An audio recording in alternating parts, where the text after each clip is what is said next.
Nicholas, ready? Okay, thank you. Thank you. Thank you, ladies and gentlemen. Thank you. Thank you. We're about to start. We are a few minutes late, like 15 minutes late. I think most of the honored guests and dignitaries are here, and I want to say a warm welcome to all of you. Unfortunately, the mayor has not arrived yet, and he was scheduled to be at 10 o'clock.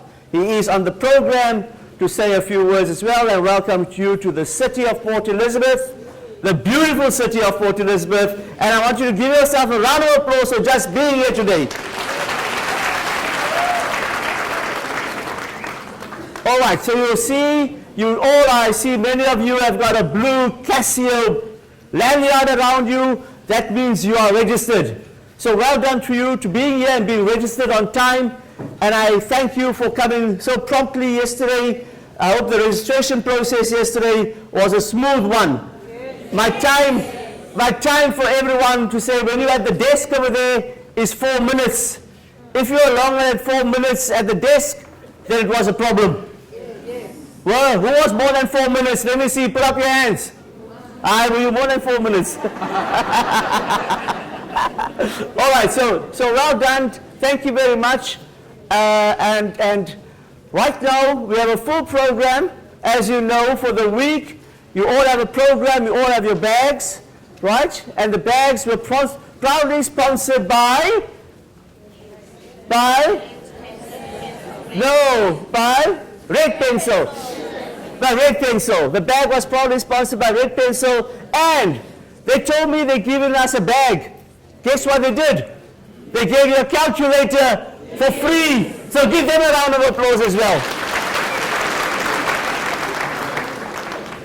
All right, you'll see we have a number of plenary speakers, and they come from, there's an international speaker as well, and that is, you'll see, and I'll leave with Dr. Governor to introduce him to you later. I'm Tulsi Mora, and I'm the Congress Director, and I want to say a warm welcome to PE, and a warm welcome to the Amesa conference.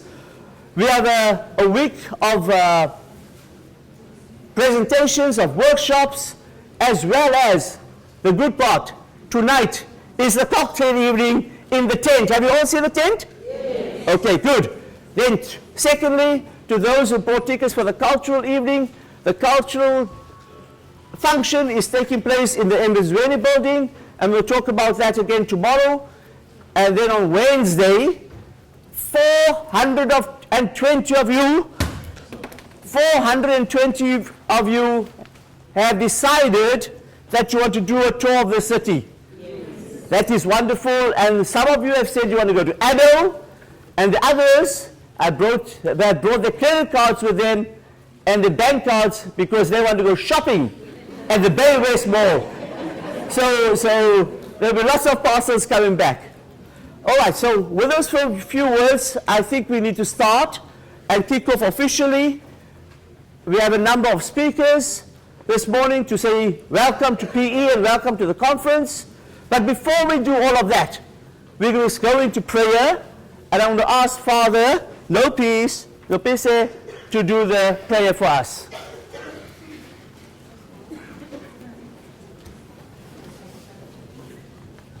Good morning. My name is Bethlehem Nopekte. Nopekte means a tiny person, but you can see I'm not very tiny though. A very good morning to you. I am the bishop, the Anglican Bishop of Port Elizabeth. I am from the City Church of Port Elizabeth, and therefore also I'm adding my word of welcome.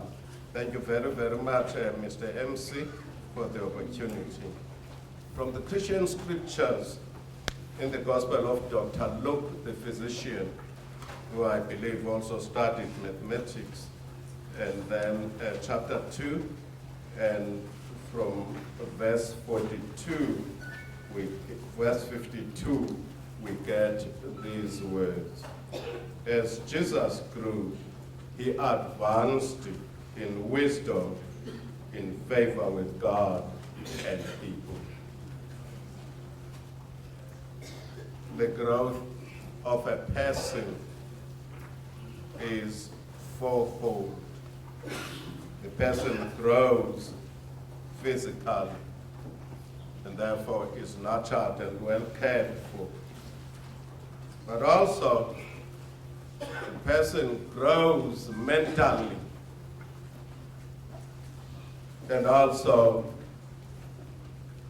obtains wisdom there.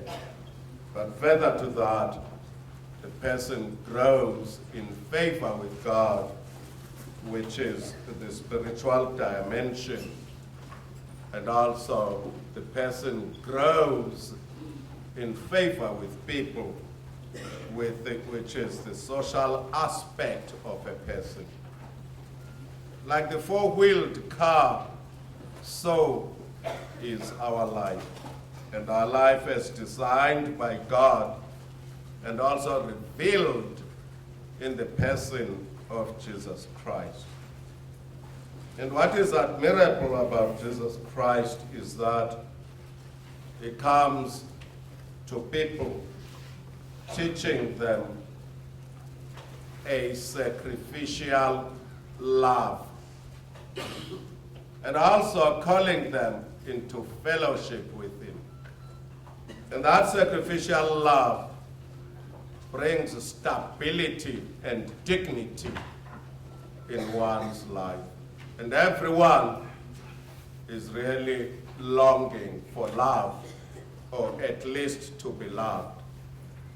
It is the same Jesus who developed in the four aspects of life, who says, we love God with all our faculties, mind, soul, spirit, and strength. And also we love ourselves, and also we love the neighbor. And it is in this love, then, that people are to be called to learn to love and not to hate. Nelson Mandela once said that people are born without hating, but they are taught how to hate, and yet also the call can be made so that people are taught how to love. Students or children, especially African children in this country, are still by far disadvantaged. And this we see in the area of our education in many different aspects. Difficult of access to education, and also the unloving and impatience of those who educate them. And as a result, mathematics is only done by few. Even myself, when I left Clarkbury in 1967, and then I went to a teacher training, and in 1971 I went back to matric. I left my maths class because the teacher was unkind. And further on, you know, we just clashed. I think the chemistry was just not there in our relationship. We just clashed, and even for nothing, he would look at my shoes and criticize me, my socks, and the rest of it. And then I would look at this teacher, and unfortunately, the teacher was not my color at the same time. And then I thought, this is not my place. Then I left for history and geography. And of course, that also caused me to get into trouble with that government on various occasions. That story is long, it's not for today. But today I want to encourage you and say, it is for stability and dignity at home, at school, and in church that the life of a child goes through. And these places, home, church, and school, are so important in the life of a child to develop that child so that he can be a better person in the community of South Africa. And therefore, I appeal for love. I appeal for establishing dignity, even if a child comes from poor homes. The battle now is the battle of economy. Where is economy? Economy is not there in the townships of our land. Economy is not there in the outskirts of the suburbs of our city. There is poverty, there is unemployment, there is hunger. And then for us then to be able to develop people out of these people who are young and make a better future, which is not going to be explosive. At some point, we need to take care at school. And remember, school came from the church. It is the church, when the missionaries arrived here as early as 1652, when they arrived here, they established the church, they established the school, they established the hospital, and therefore these areas of a child's life are very, very important. And God has so designed life that the 4 phases will grow better when there is food 3 times a day for the child, when there is a home of brick and mortar, and also of a dignified building with 2 bedrooms at least for children and mom and dad alone, so that children don't see what mom and dad do at night. You know, even under blankets, you see, they must not see. And that's dignity. And then further to that, that home must have bathroom and toilet, and that home must have kitchen. That home must be able to entertain people. But further to that, mom and dad must go to work and bring income. And further to that, children must be sent to school like the lions do. They send their young to school. And further to that, of course, people must access medicine and feel safe in their streets. This is how God has so ordained life. You are teachers. Out of you, many have passed through. And consciously or unconsciously, by the time you hit 70 years, out of your hands, past your life, you will have influenced at least 860,000 people. 860,000 people will have gone past you. 860,000.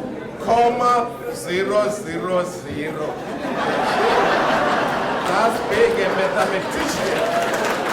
And out of your life, by the time you come there, if God blesses you with good life, then I'm telling you, you will have influenced that lot of people. And therefore, I want to appeal to your love faculties. I want to appeal to your patience. When you look at that face with those little eyes, please be patient. Try to establish what the background is. Is there food in the tummy?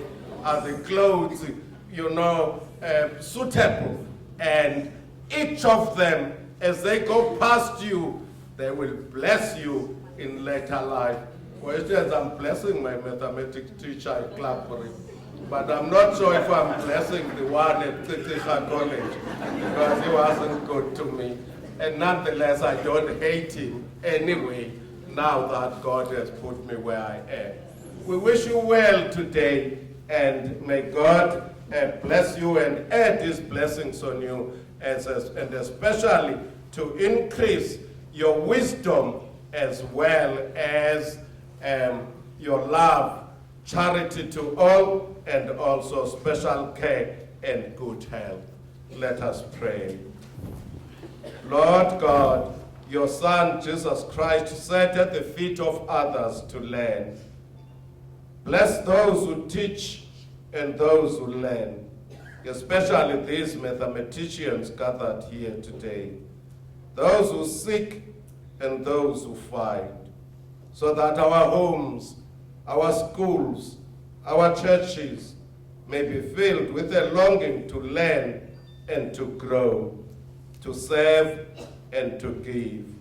Through Jesus Christ our Lord, who taught us to pray, those who know this prayer can say after me, Our Father, who art in heaven, hallowed be thy name. Thy kingdom come, thy will be done, on earth as it is in heaven. Give us this day our daily bread, and forgive us our trespasses,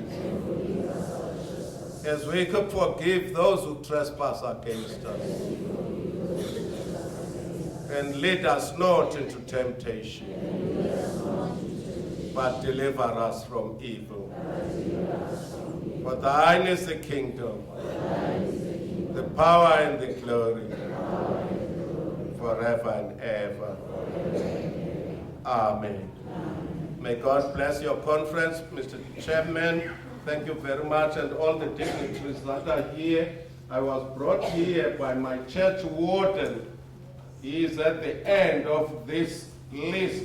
Mr. Sokutu invited me to come here, and thank you, Chow, for the opportunity. Please have a pleasant conference, and please, I heard that you may have brought some credit cards, but let me tell you, you will enjoy the elephants, but also take care when you use your credit cards and also when you walk in the city. We are also prone, to crime as well. People can snatch and run away for whatever reason they do, because I don't think that's caused by hunger. Chairperson, thank you very much. You are this side. Thank you so much. Thank you so much. I think it's the right time now to look to your left and say to the person sitting next to you, I love my learner. I love my learner. I love my learners. I love my learners.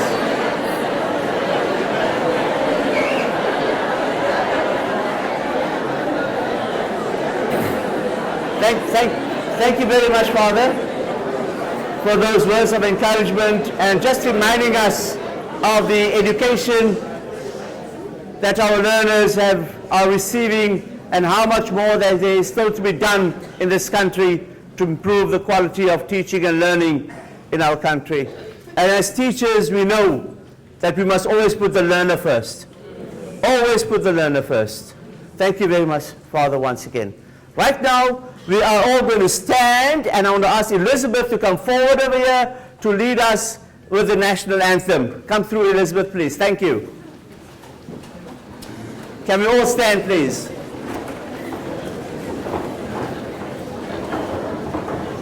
Please join. Please join.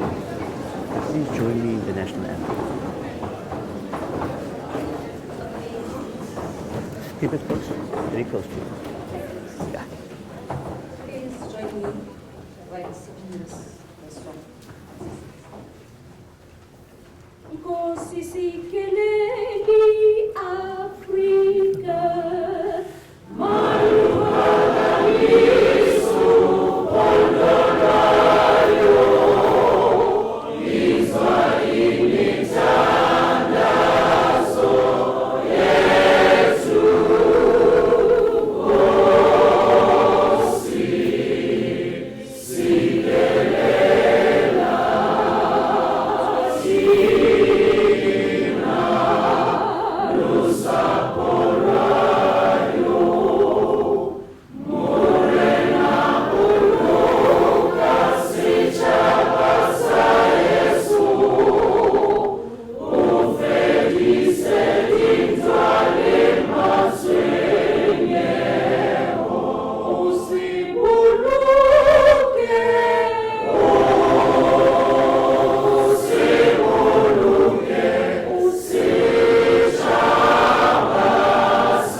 Okay, thank you. Thank you, Elizabeth. That was lovely. Thank you. And I must tell you that I just asked Elizabeth about 10 minutes ago, and I said to Elizabeth, please lead us in song, and she graciously said yes to me. So let's give Elizabeth a round of applause as well. And now you are here at this beautiful institution, and the name of the institution is now, officially from next week, but you'll hear more about it in a minute or so. It is called Nelson Mandela, at this point in time, Metropolitan University. All right? And I'd like to ask now Professor Andrew Leach, our DVC for Research, to say a few words and welcome you to this beautiful institution. Over to you, Professor Leach.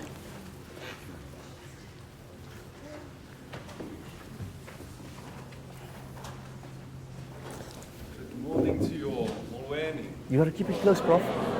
Start now? It is on, but you need to keep close. Okay.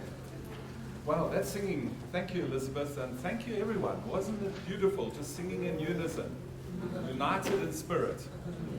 And thank you for those inspirational words from Father Bethlehem. I was encouraged by that, and I think you were also. I sensed that. Program Director, Dr. Tulsi Mora, Amesa President, Dr. Vic Govender, distinguished guests sitting in the front here and in our auditorium, delegates, especially invited guests who have come from other parts of the country and in fact further afield. We have some foreign dignitaries with us as well. There may be some students, if not in the venue, they are outside helping. Ladies and gentlemen, a very good morning to all of you. I was delighted when I was approached and asked to just say a few words on behalf of our Vice-Chancellor, who was not able to be present this morning. I know that he's engaged in other meetings.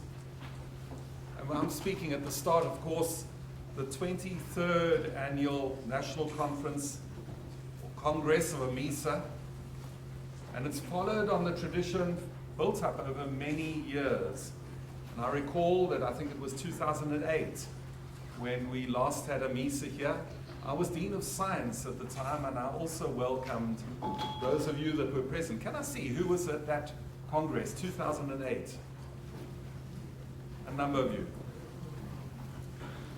As a university, we are honored to host the Congress here in Port Elizabeth at our Summer Strand campus, because we actually have 6 campuses. In fact, this is the 3rd conference that we will be hosting this week. Right now on our George campus, halfway to Cape Town, in fact also starting at 10 o'clock, we are hosting the start of the International Forestry Student Symposium. And I was there on Friday just talking to them about final preparations, and if I were not here today, I was also asked to be in George, but one can only be at one place at once. There are 130 students from 56 countries across the world who are gathering to focus on forestry, such an important part of our economy.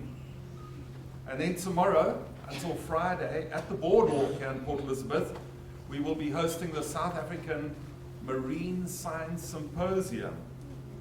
And they will have about 500 delegates. I'm told that you are up to 900, so this is a big meeting. Well done.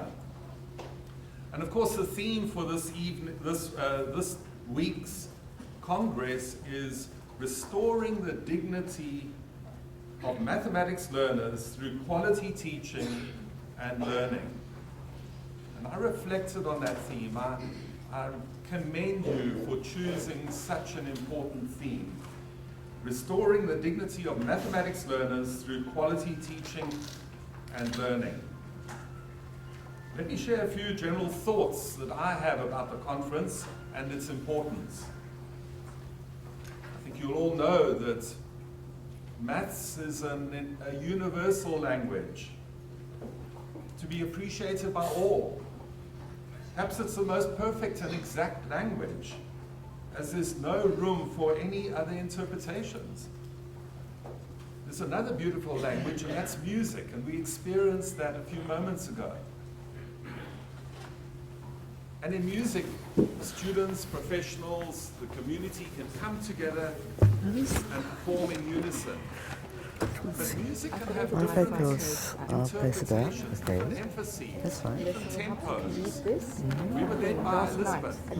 Sometimes we sing faster or I saw that you were slower. here till 1 o'clock, I believe. It depends on the conductor, the But one now they leading. can't stay there because there's other Maths people is coming in. far more exact. So they've got to so as just you all say know. of those, everybody's So it's a taken beautiful relocation language. last night. And my love for People, maths, reception I'd like to very share with you, much. it grew at a very early And I have age. reception. This reception here, I was fortunate women to say have if an I will be there. inspiring teacher at school. This is the building. And I reflected, Father, as you shared your experience, little which reception here. so easily have The, been the the case. kiosk is The kiosk here with the help I of had an Yes. inspiring teacher. You can be here. This teacher gave me a love for the subject. At school. Without this, I would have never been able to master physics, which has become my disciplinary field. And let me say, schools often have good teachers and bad teachers. I had a good maths teacher.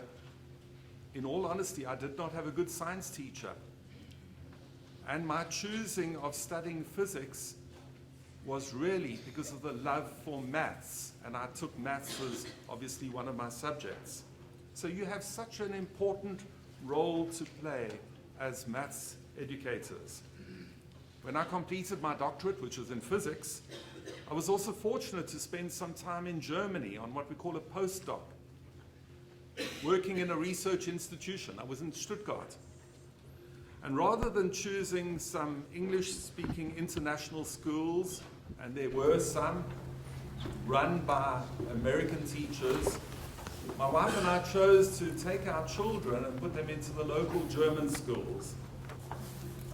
Primary school was called Grundschule, high school was called Gymnasium. And there, as a parent, I believe I witnessed the practical working of your chosen theme for this Congress, restoring the dignity of mathematics learners through quality teaching and learning. The maths educators at those German schools where our children were, they were inspiring. They were hardworking, they were committed. They were able to ensure that our children grew to love maths, and the solid maths foundation laid during that short period that we were there has remained with our children to this day. And can I say, as our children returned home at the end of that time and went back into local South African schools, that love for maths continued. I'm of the view that the commitment to quality maths education and teaching at German schools is one of the key factors that has made that country such an industrial success that it is today. It has many other problems and challenges, each country has, but they certainly have given a lot of attention to maths teaching. I have one of my former graduates at the University of Eldoret in Kenya, and in fact I got an email from him an hour ago. He's working at the university there, and he mentioned to me that in Kenya they're wanting, or they've already passed the rule, that all children at school need to do maths. They consider how important it is for the country. As maths educators, therefore, you have an incredibly important role to play, to nurture the next generation of learners and scholars who in time can rise to become our next leaders. That task is enormous, and also significant, but your love for the subject and your support for each other should carry you as you commit to this noble task. A congress like this should also provide a stimulating environment where we can challenge our current thinking as maths educators, where we can break new ground, present new ideas or share new results from case studies, what we've tried in the class, what worked, what did not work. This is so important as we grapple today with calls for decolonization of the curriculum, or as I would prefer to call it, pursuit of an African-purposed curriculum. What is relevant for our needs here in South Africa, a member of the African continent, part of the African continent. I'm sure that this very relevant topic will also be part of your discussions this week. Now, allow me to say just a few words about our university. As you've heard from Tulsi, it's in fact less than 3 weeks. On the 20th of July, we will officially launch the new name, Nelson Mandela University. One may think that it is merely a case of dropping this big, complicated metropolitan.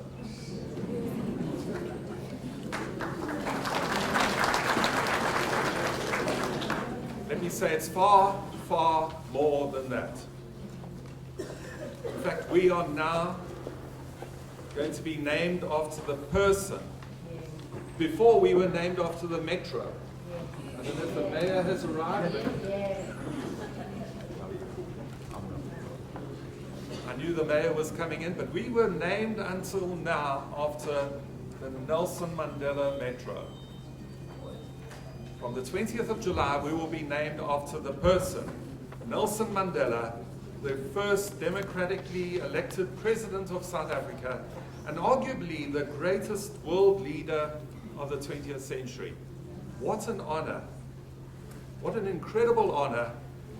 And I share this with you because I want you to sense the tangible excitement in our institution right now as we move into a wonderful new season for our university. And let me say, we have the full support of the Metro. And I believe that being named after the person is going to also bring incredible benefit to our Metro and to the region. Of course, with the name comes incredible opportunities, but also awesome responsibilities to ensure that we live up to the high standards that Madiba set for himself and those that he expected of others. As humankind, we still have so much to learn from reflecting on his life. We're therefore in the process as a university of redefining our values to ensure that they reflect the life of Mandela. And the values that we will take forward, that we will commit to, and that we will expect our students to live by are the following: diversity, embracing, celebrating diversity; excellence, striving for excellence at all times; Ubuntu, social justice and equality;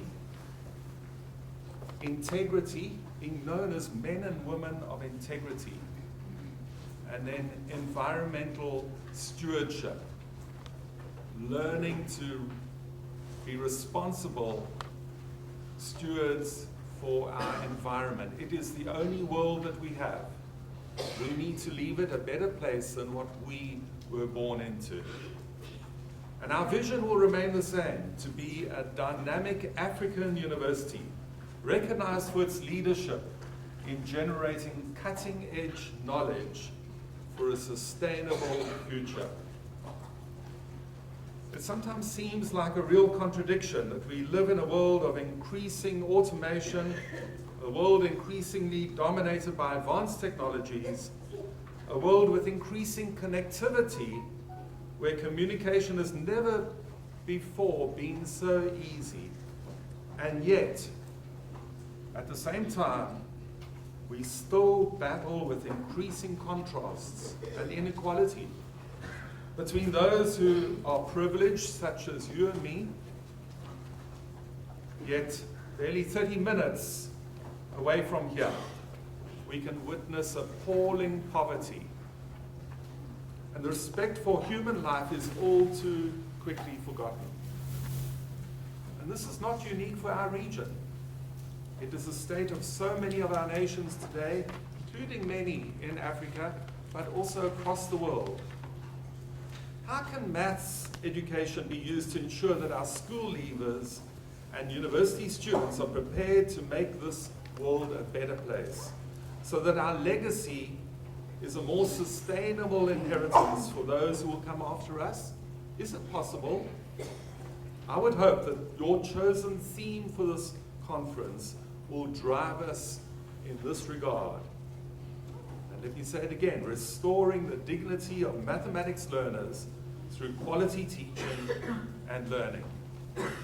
And so I must challenge you as you attend the talks, present your papers, as you listen to other contributors from other institutions, and for those who have traveled from other parts of the country as well, as we learn from them, that you explore ways in which your subject, a beautiful subject that I love, can be used to make our world a better place. And that hopefully through education we can find ways to improve the lives of those who still live in abject poverty.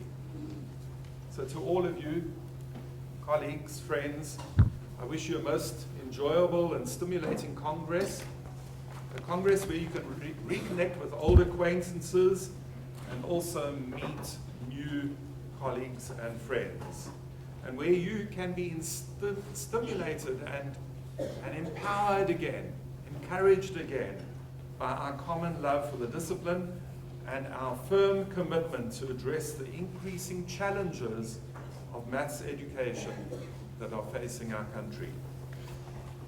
In closing, I think on behalf of all of you, let me express my sincere appreciation to the organizing committee who worked to ensure that this will be a success. And also, we bring sincere gratitude and appreciation to the sponsors for their generous support and participation. All the very best for the week. I thank you. Thank you very much. Thank you. Thank you so much, Professor Leach. Please drive safely.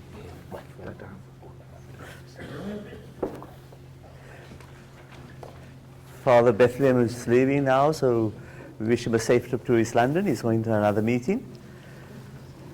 Thank you very much, Professor Leach, for insight about the university and the words of and just how busy the institution is. I heard today that we're having 3 conferences going at the same time at this Nelson Mandela. Let's go to Nelson Mandela University. Let's take the Metropolitan away for now. All right. So thank you very much. All right. Right now, we all fall into the faculty of education, or we've been to education, we've been to college, teachers training colleges in the past. I'm trying to look around here and I'm saying, ish, I wonder who's the youngest delegate that we have over here. And I'm trying to see who's the youngest, and I'm looking around over here. You all look young, so it's okay. All right, right now I have the Dean of the Faculty of Education at the Nelson Mandela University, Dr. Muing, to address you and welcome you to this Congress. Dr. Muing.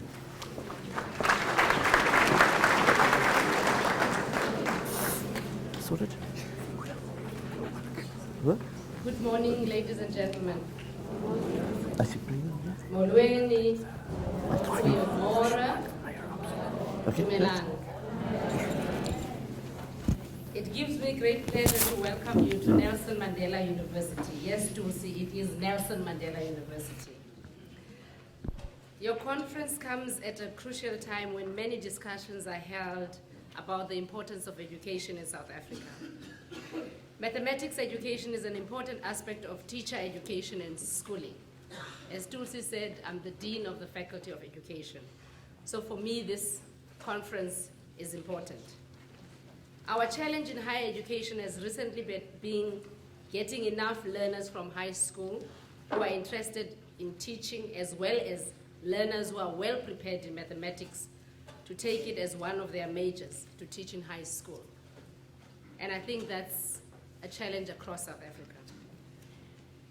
We are faced with a number of students who just do not perform well in maths, even in mathematics for primary school education. And I'm talking in particular in our faculty, because our entrance requirement is that learners must have mathematics at high school for them to do teaching. Even if they don't major with teaching, because we believe in primary school education, a teacher needs to be prepared to teach mathematics. Numeracy in foundation phase and mathematics in intermediate phase. But it is difficult for us to find learners who are really willing to take that mathematics. Others are simply not fond of maths. My question has always been, how do we encourage and instill the love of mathematics from a very young age? How do we get it right from foundation phase right up to matric for our learners not to fear maths? We've heard two experiences of colleagues who came before me talking about their experiences in school mathematics. I think as educators, you know the answer, and we need to be listening and working closely with you in practice and through research. And I believe this conference will do just that. My experience of mathematics in school, I was very good in mathematics until standard 6. Yeah, standard 6, 7. And then we got a new teacher in standard 7, and that changed my love for maths. I just could not understand the transition from numbers and using of alphabets. I will put that. A plus B is equal C. What's that? And no one could explain to me at that particular moment. I needed a teacher who would explain to me in concrete terms how we transition from numbers to representatives of numbers, which is the letter. So I believe that this conference will enable us to discuss these issues. And in teacher education, really, for us, this is an important matter. I am glad that we are part of such an important conference. I trust that your engagements this week will develop and strengthen networks that can serve as platforms for a broader tackle of the challenges with which we are faced. So, colleagues, I am really happy that the Faculty of Education is part of hosting this conference, and I would like to thank Dr. Morar, who is a part of our management in the faculty, to be the director of this conference today. And I truly believe that you are the future of South Africa. If you can really instill that love from foundation phase, especially educators in grade 10, when you receive those learners who have chosen to do mathematics as a subject, I truly believe that you have a bigger role to play. And we often blame schools. At universities, it's easy for us to blame schools. But in my faculty in particular, I think I'm also responsible for the kind of teacher that I produce at the end of 4 years. What kind of teacher am I producing?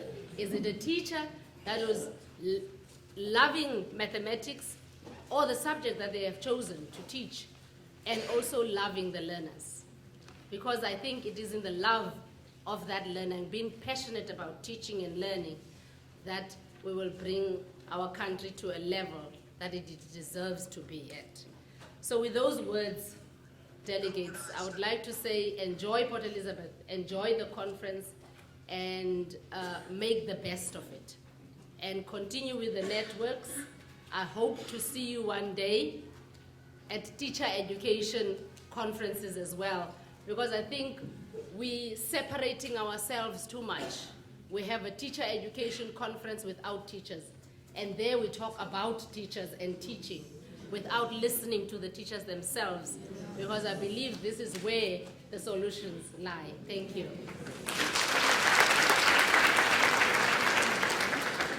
Thank you, Ipos. I heard now for the first time in standard 6. I think I need to take her for a class one day in maths and teach her the X and Y's. Yeah, but let us not talk about the parabola and trigonometry and whatever the big words are. All right. Right now, to say welcome to this beautiful city where we have the most lovely weather, we have the best weather, better than Cape Town's weather, better than Limpopo's weather, and Mpumalanga's weather. We always have fresh air. Do you know why? The wind is always blowing. Right? So this city is known as the windy city, but it's also the friendly city. And to welcome you then to the friendly city is none other than the mayor. Ethel Troller. Look at the man's name. Ethel Troller.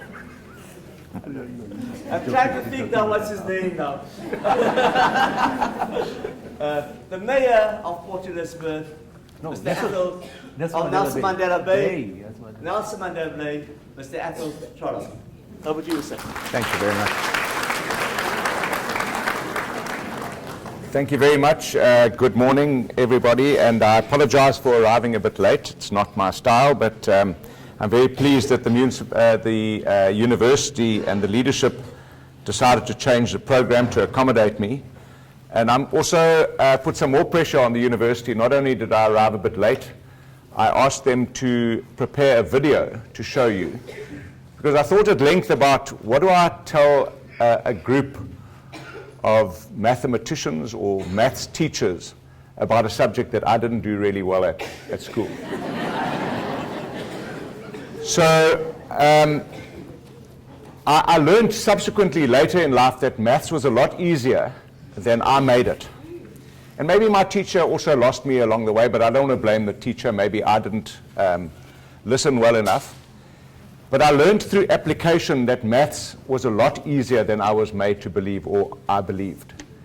Even doing difficult calculations, they're quite easy if you just apply them in a methodical way.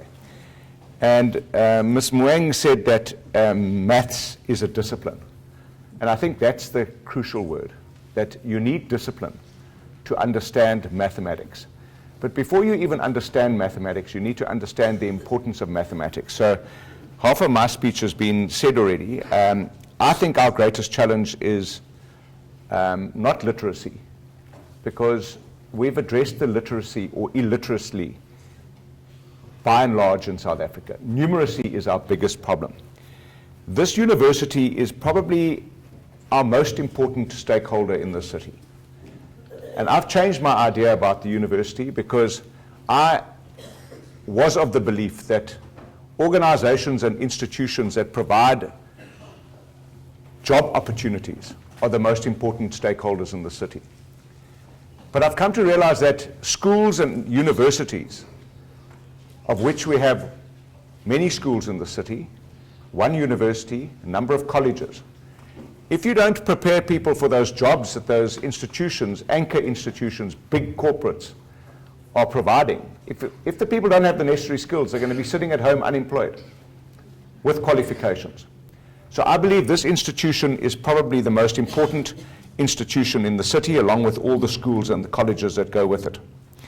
It's been a long time since I've been in a lecture hall, and they look different to when I was at university. And I suppose it might be a long time since many of you sat in a lecture hall, because you stand in the front of classrooms now. But it's an intimidating sight. And with respect, without pointing anyone out here today, I saw some people sitting here with their eyes closed, distracted, drifting away, and not really here. I suppose that's a reflection on the people that were talking, not you. But the same applies to you in your classroom. If you've got kids in your classroom that are drifting away and that are not with you, is it a reflection on them or is it a reflection on you? And I don't want to lecture today. So that's why I asked Nicholas at very, very short notice to please screen this video, because it was sent to me recently. And I think it speaks volumes about the important role that you play and how important it is that we educate children appropriately and that we appropriately recognize the people who are educating our children. And then I'll conclude with a few words, but I really would like you to see this video. And if the people that are sitting facing that way can maybe sit on the stairs or wherever to see the video. I think it's an awesome way to pay our respects to all of you that are involved in education, but also to ask some probing questions. Thank you.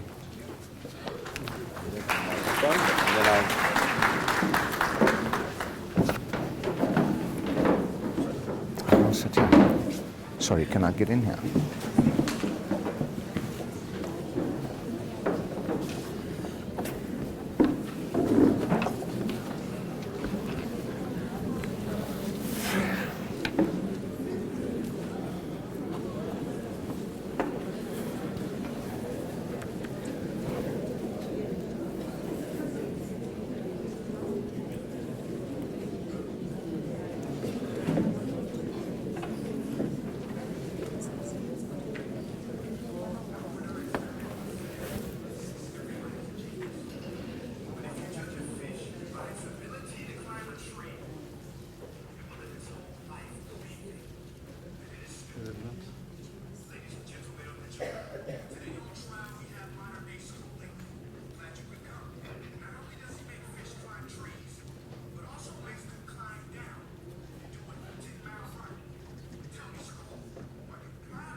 Thank you very much, Nicholas, for doing that at last minute. I'm sorry about the sound, but I'm sure all of you got the gist of what the gentleman was doing. And I believe that he won his case. And I believe that you all also recognized a very important part of that video, that you all probably are underpaid. Andicho? But that is the fact. Our learners at school, students at university make up 20% of the population, but they're 100% of the future. So when I was asked to come and say a few words here, I said with pleasure, because I recognize the importance of numeracy. I recognize the importance of the fact that you're incubating the future of our country to make us a competitive nation in the supply and demand of nations and skills across the world. What we do as cities, and it's important to know that cities are driving regional economies and provincial economies and even national economies. In the past, economies were run by countries. Now they're being run by big cities. And as you see more and more people moving to the cities for urbanization and to get all the services that you can access in a city that you don't in a rural area, cities are becoming more and more important. So Nelson Mandela University, named after an individual, I thought that was a beautiful way to describe this new institution, because even this institution looks very different to the institution I remember when my friends were at university at this institution. It looks different, it feels different, and has a completely different mandate, and I believe that it's delivering very well on that mandate.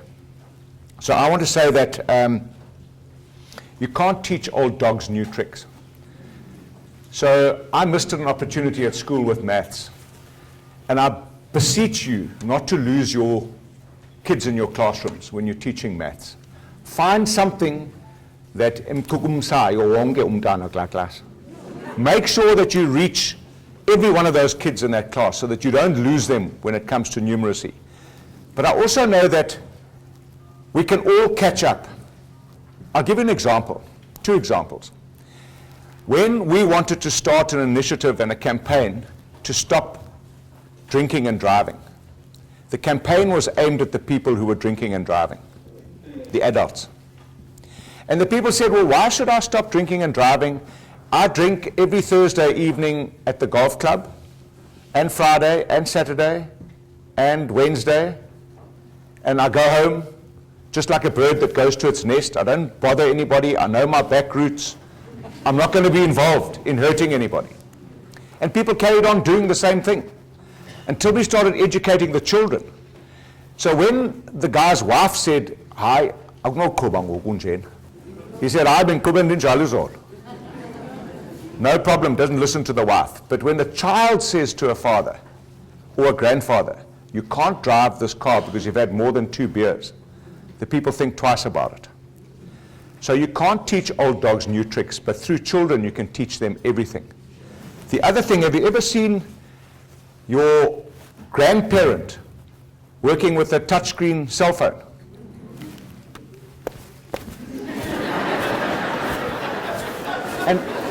And nothing happens. It doesn't move. It doesn't move. If you do that to it, it doesn't move. When you turn it on and you give it to a child, they do this, and it moves, and it opens, and they treat it differently. They're not scared of it. So they don't poke it. They make it work. So children are susceptible and open to being taught new tricks. Old dogs are not susceptible. But have you seen your gran when she eventually understands how to use this thing? It changes her life. Because she can talk to people, she can Facebook, she can Skype, she can send messages, she can connect with people, even if she's living in a room by herself. So being open to being trained is the most empowering thing for elderly and young people. So I appeal to you today to do what you do best, to continue doing what you do best for the future of this country. We recognize the important role that you play, and as a city, we'd like to welcome you to Nelson Mandela Metro, to have a productive time in the session, but also to enjoy the city. It is a beautiful city. We have the 3rd best climate in the world of all big cities. And the wind also is part of it. It gives us fresh air. It makes sure that all the motor cars that are exported out of our harbour have got the least amount of corrosive residue on them of all exporting harbors in the world. So there's always an advantage. Some people say the wind is a problem. It's not a problem. We don't have to walk around in masks. I've just been to the east. Everyone walks around in a mask everywhere because they don't have any wind, and smog is a big issue there. So in conclusion, I just want to say to everyone who teaches maths, or teachers, especially maths, you teach to pass children. You lecture to graduate students. Please lecture and teach them with the appropriate skills so that we don't have graduates sitting at home, unemployed, next to their parents who've sacrificed everything to send them to graduate. There is nothing worse for a parent to sacrifice everything, and they are prepared to do that because we see it on a daily basis. You see it in your classrooms, how much parents sacrifice to educate their children. To have them come and sit at home with a degree or a diploma or a matric certificate is the worst thing that you can do to a parent, because any self-respecting parent wants their children to have a better future than they had. So please, let's make sure that we don't expect fish to climb trees, and teach appropriate skills in your classrooms. If you do that, I have no doubt that this country will be a competitive and successful nation. Thank you very much. Thank you to the Mayor. Thank you very much. Thank you. I was so impressed with the video, and I saw that goldfish over there, and I thought to myself, well, when will fish climb trees?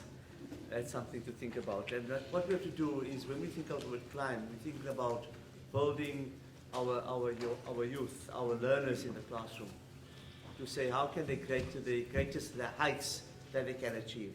And I think that is our goal and our aim. Right now we have Mr. Sukutu, who is the Eastern Cape chairperson of Amesa, to address you and welcome you to the Eastern Cape as well. Thank you, Trustee.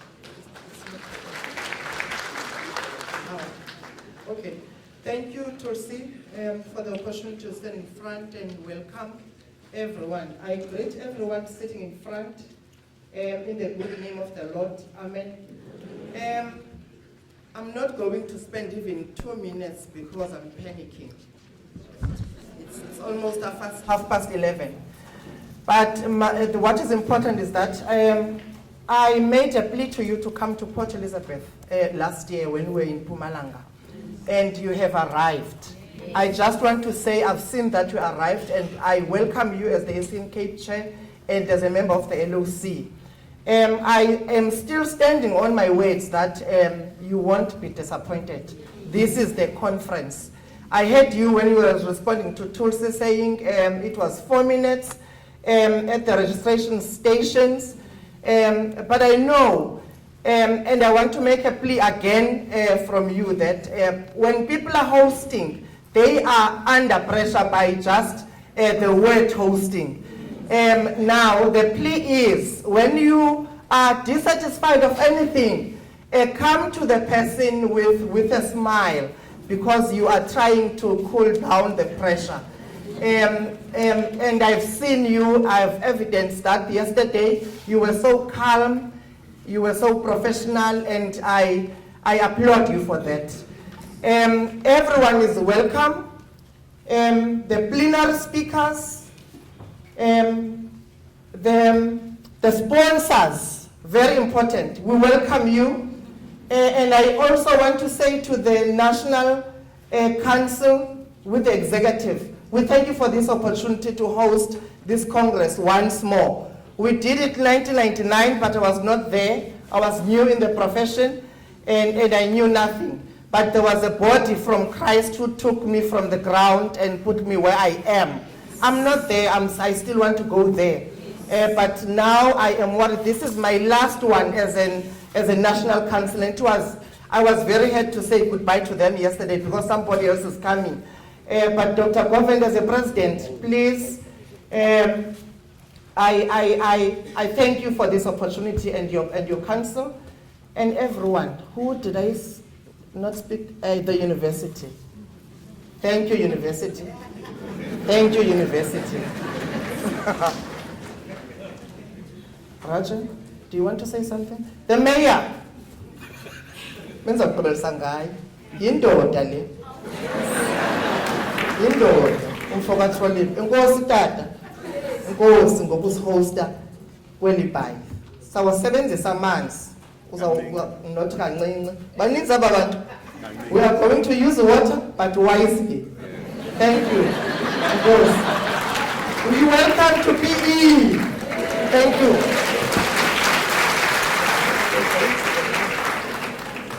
Thank you. Thank you so much. Socks. He's called by various names. Mzwake, Socks, Eric, Sukutu.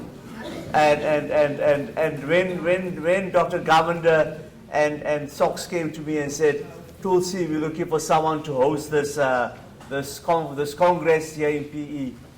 I said, nah, I don't think so.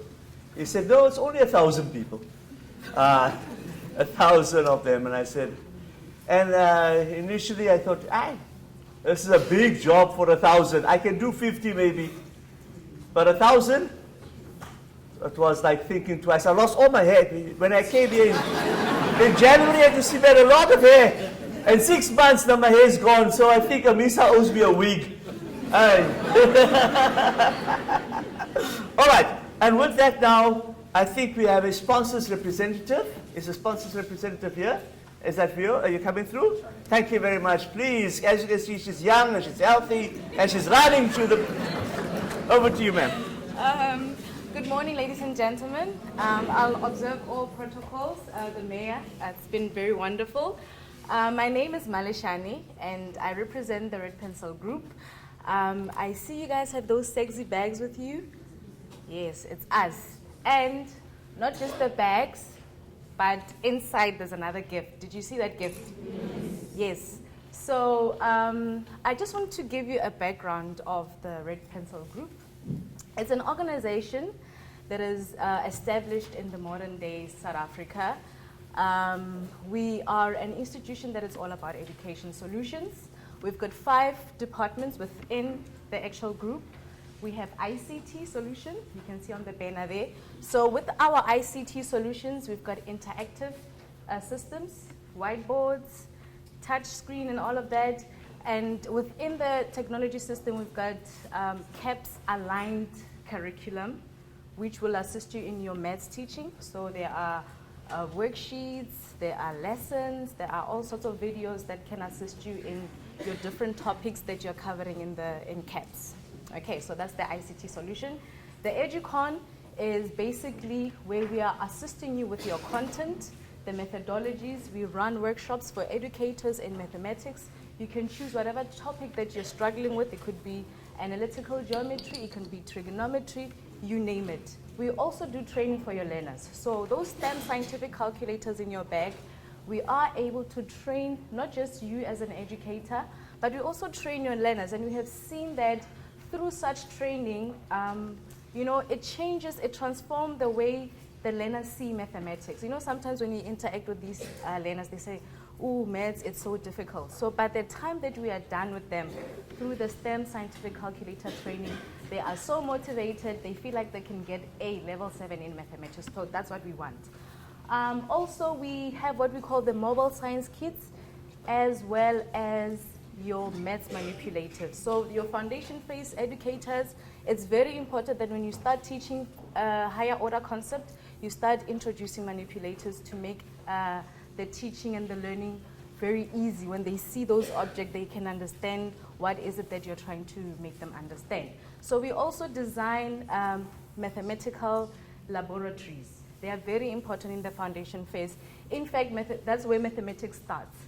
So if a school has a maths lab, I'm telling you, by the time those learners go into the FET, they are doing very well in mathematics. Also, we've got the stationery department. Obviously, that's where the STEM scientific calculator features in. Our manufacturers are very kind. They are also going to change the face of the calculator. It's going to look funky so that learners can get excited about it. But on top of that, with the stationery department, we also do stationery packs, very reasonable, and they're custom made for your particular school. So you tell us what is it that you want in the packs, and we're going to package it accordingly. And then we've got the office furniture. So we also custom make the furniture for your school. You tell us the kind of desks, the chairs, and things like that.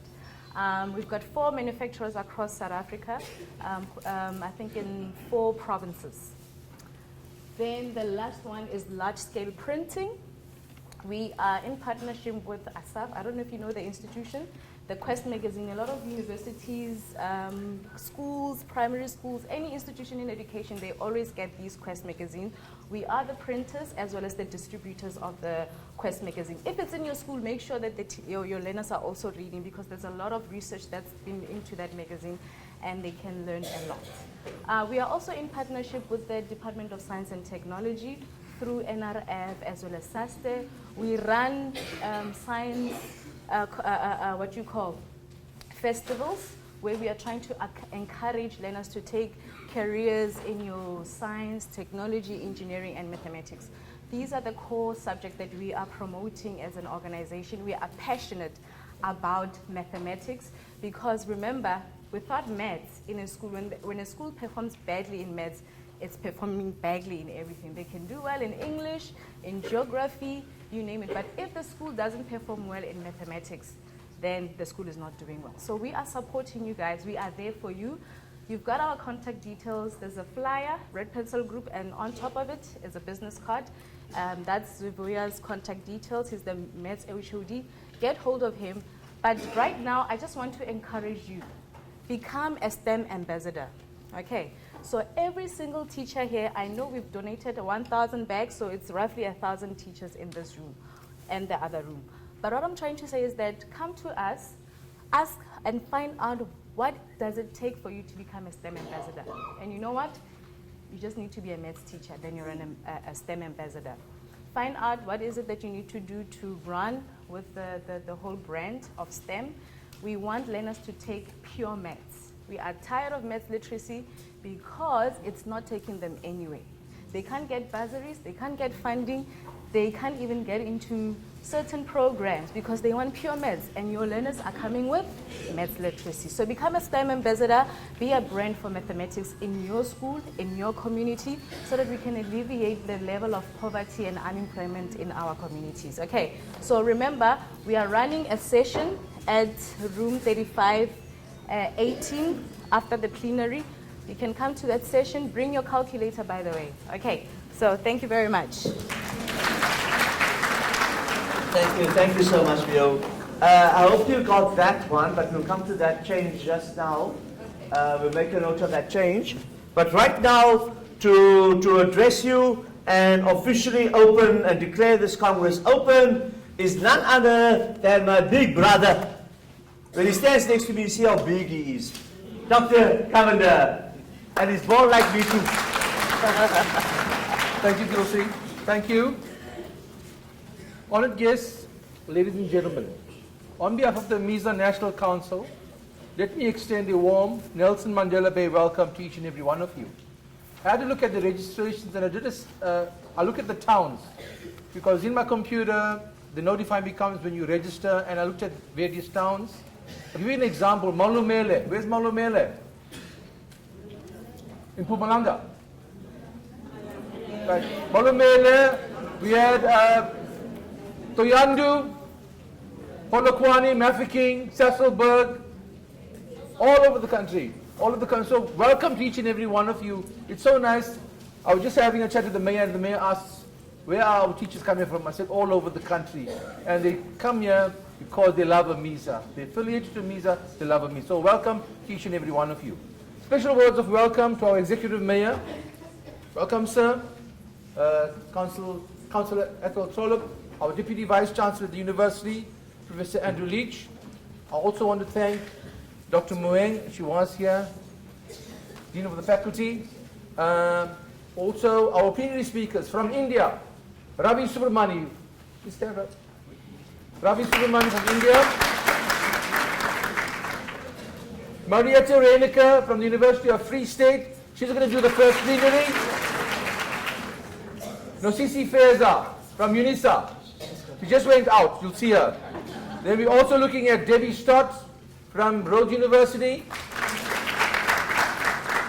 And our panel discussion chair of the panel for the theme Manari Satati. Where's Manari? Manari is there. Welcome. And as I mentioned, our sponsors, we had Red Pencil in front, but also all our other sponsors, major sponsors like Casio, Wits University, where our offices are, and Investec and so forth. They're all out there. Special word of welcome to them.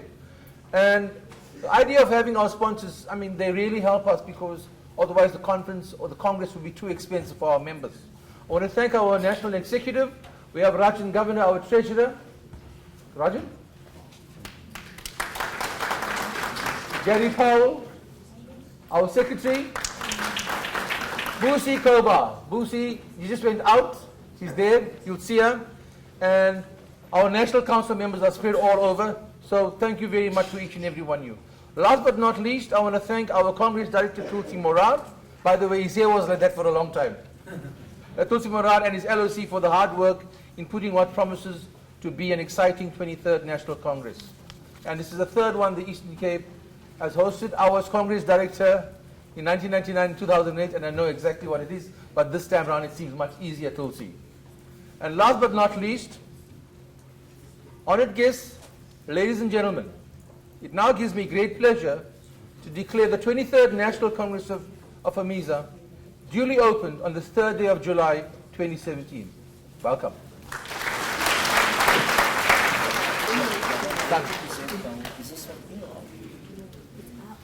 Thank you, guests. Thank you. We are now over with our open ceremony. Thank you very much.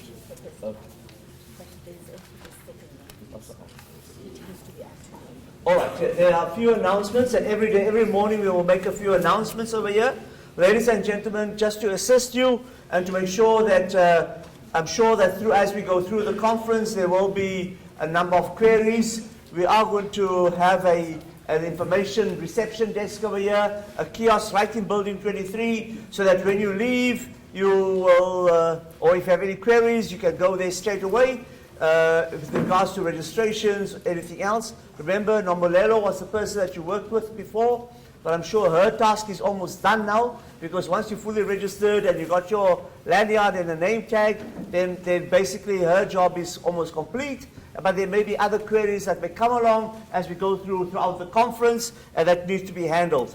The first one I want to make in the first announcement, so if you got your program right in front of you, we have a session 1, which is going to change from 12:35 in venue 350018. So I want to make reference to page 13 on your program, page 13 in your program, and that is now the first session over there.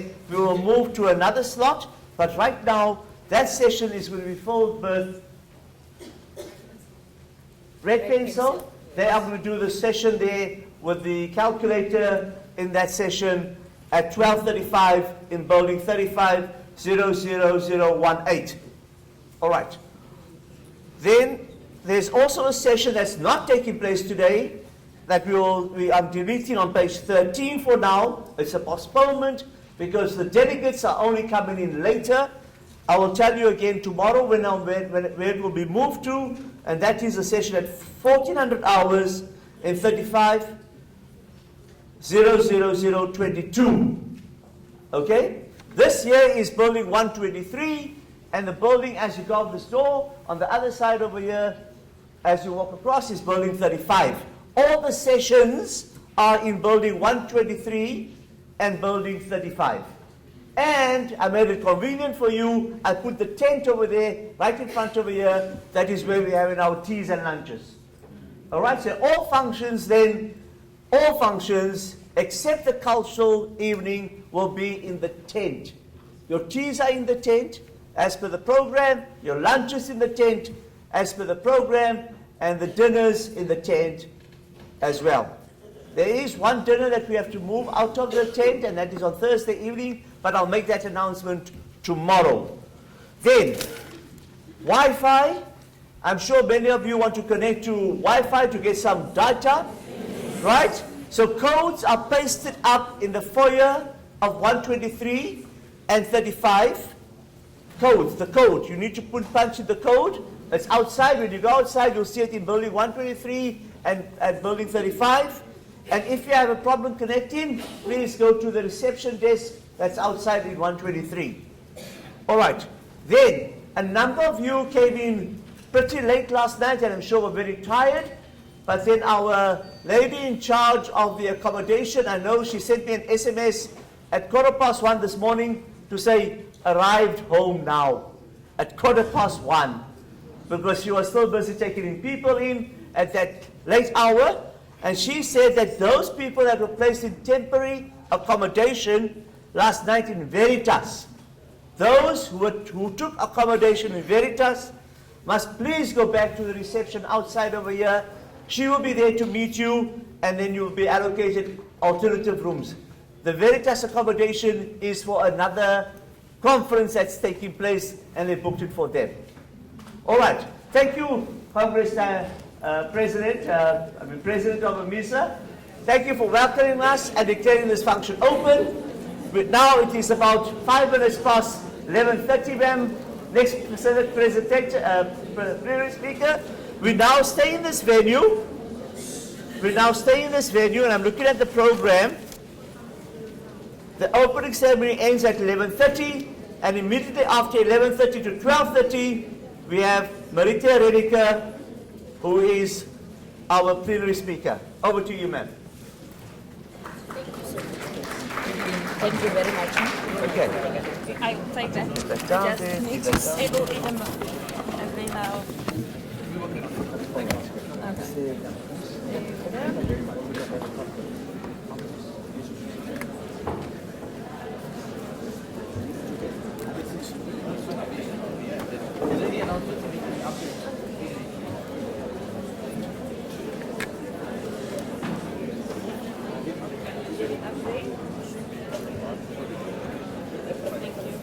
Can you hear me at the back? I thought let's introduce you.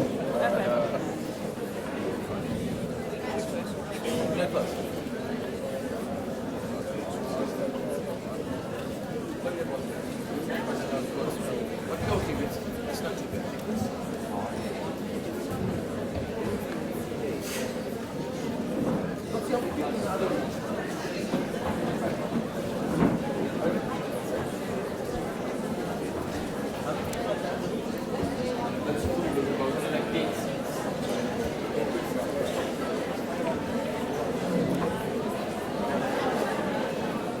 As soon as you're ready, let me know, then I'll start.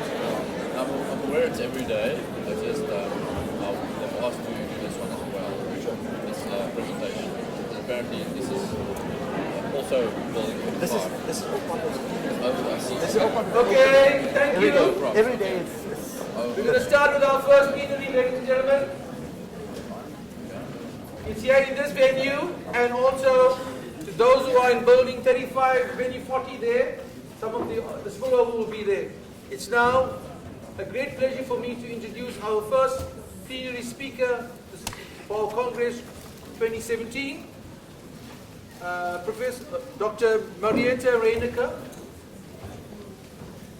She's from the University of the Free State. She's a senior lecturer in the Department of Procedural Law and the Law of Evidence at the Faculty of Law. Her research focuses on child law, restorative justice, and education law. You see in the program, we've stated there that these are important and significant issues when one considers our 2017 Congress theme. We look forward, as I say, to hearing how these issues impact on children learning mathematics at our schools and attempts to restore their dignity. When I spoke to Dr. Reinecker on the phone, I said, you are an expert in this field. Show how you can bring what you have done in the law arena to our mathematics teachers. And we look forward to listening to what she has to say to us. Dr. Reinecker. Thank you, Mr. President. Just want to make sure, can you hear me at the back? You cannot hear me? Okay, can you?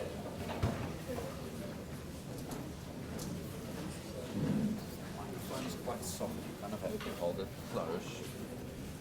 1, 2. It's quite soft. Can you hear me now? Okay, so I almost have to swallow it. So, good morning, hello, goeiemorgen, and dumelang. I don't know the vernacular here, but good morning to everyone. Thank you very much for the opportunity to share a few thoughts with you. It is a real privilege and honor for me to be here. Now, I cannot claim that I am at all qualified to give you any advice on mathematics curriculums or the presentation of the subject, but I still get nightmares if I just think about mathematics tests. I experience the same anxiety, fear, and helplessness that I felt in real life when I was a child. And I'm every time so thankful that it was just a bad dream. But for many children, my bad dreams are their daily reality. The aim of this paper is not to provide any solutions, but rather to provoke thought, and I would go so far as to say even make people feel uncomfortable. I'm going to play devil's advocate on a number of issues, because I want you to think about these things. It is only when we start to feel uncomfortable that we are and pushed out of our comfort zones that we start to look earnestly for answers and are willing to consider new and different points of view. The aim of any conference should be to create an opportunity where a specific community, in this instance the mathematics community, enters into a debate and where they can learn from each other. Unlike mathematics, which is an exact science, debates tend to deliver more than one possible answer to a specific problem, and all or many of those possibilities can be regarded as correct. In this particular instance, this community will be debating the issue, what does it mean and how should one go about to restore the dignity of mathematics learners? And the theme suggests that it should be done through quality education. In this paper, I will focus on the concept dignity by exploring a few dimensions of this concept, how it relates to the education system and mathematics learners, and in particular, I will try to make a few suggestions on how we can restore that. I need to pause here for a moment on what I'm about to say, and I'm going to say a lot of things that might be controversial, and it might seem as though I'm just for the kids there, but everything that I say about dignity is equally important and applies equally to the dignity of educators. And therefore, we have to respect, protect, and promote the dignity of all educators and stakeholders in the education sector. I had to become a lawyer because my mathematics was not good enough to enter any other occupation that requires a thorough understanding of mathematics. This paper will therefore have a legal perspective, and a legal perspective implies that I will refer to the Constitution and Constitutional Court judgments. Now, we refer to judgments because that actually helps us to understand what the law means and how we should imply the law. So that is what the court cases are for. Now, Section 10 of the Constitution provides that everyone has inherent dignity and the right to have their dignity respected and protected. Dignity cannot be earned, acquired, or lost. Dignity captures the intrinsic worth of human beings. The Constitution guarantees the inherent dignity of all people, thus asserting that respect for human dignity and all that flows from it is an attribute of life itself and is not a privilege granted by the state. Every mathematics learner is born with this inherent dignity, and this right should be respected, protected, promoted, and fulfilled in every mathematics class. It must be reflected in every policy decision made, or curriculum change, and union action taken, as well as through parental involvement.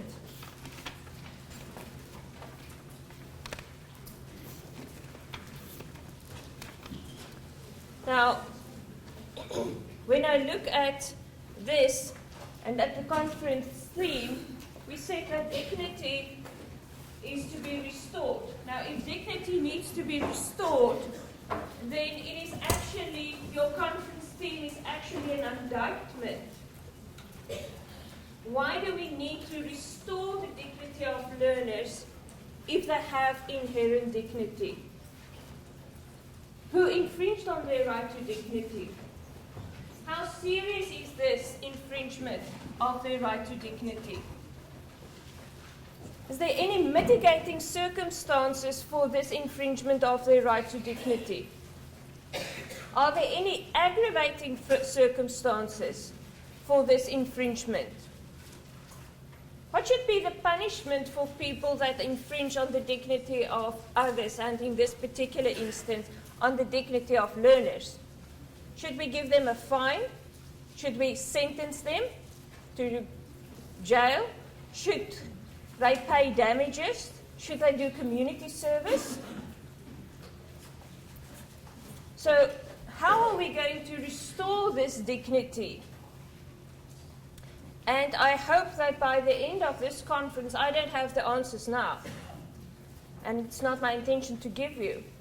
I'm just going to put out a few things there that I hope you will debate over the time, so that you can think about ways that you as a community can restore the dignity of children. Now, the President, Dr. Govender, told me I should remember that the focus of this conference is on mathematics, and I should therefore incorporate something about mathematics in my presentation. So let's get that instruction out of the way, and I'm going to do that by way of a video. Now, in this video, you will see that there are two teams. One team is wearing white t-shirts, and the other team is wearing white. Oh, goodness me, let me just stop it.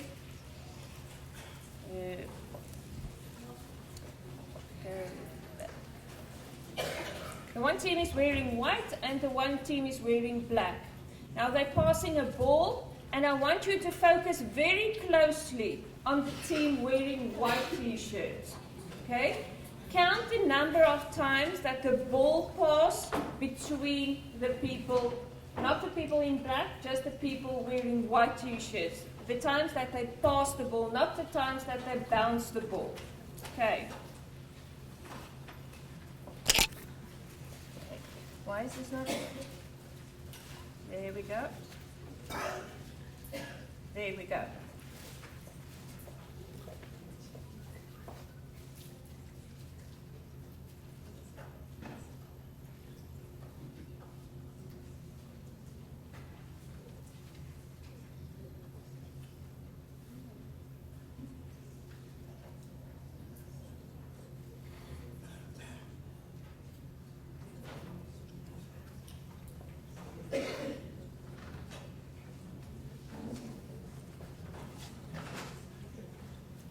Okay, how many times did the ball pass?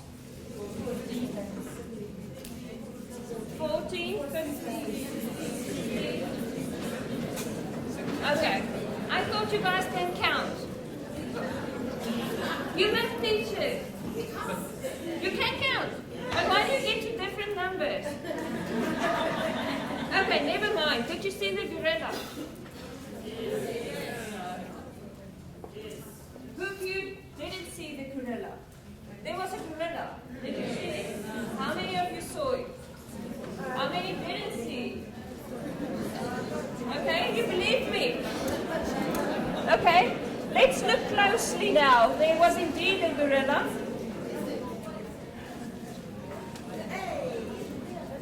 Let's look at it again.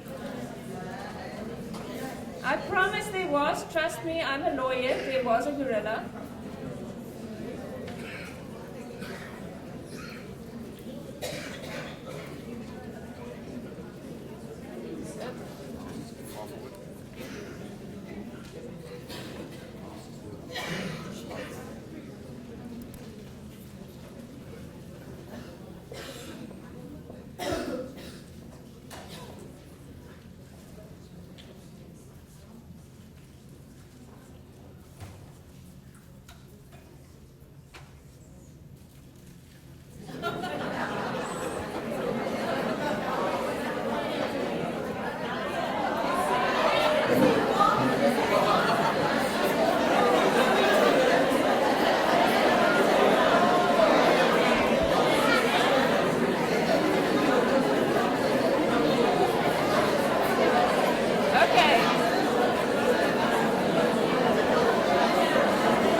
This was not really about following the instructions of the president.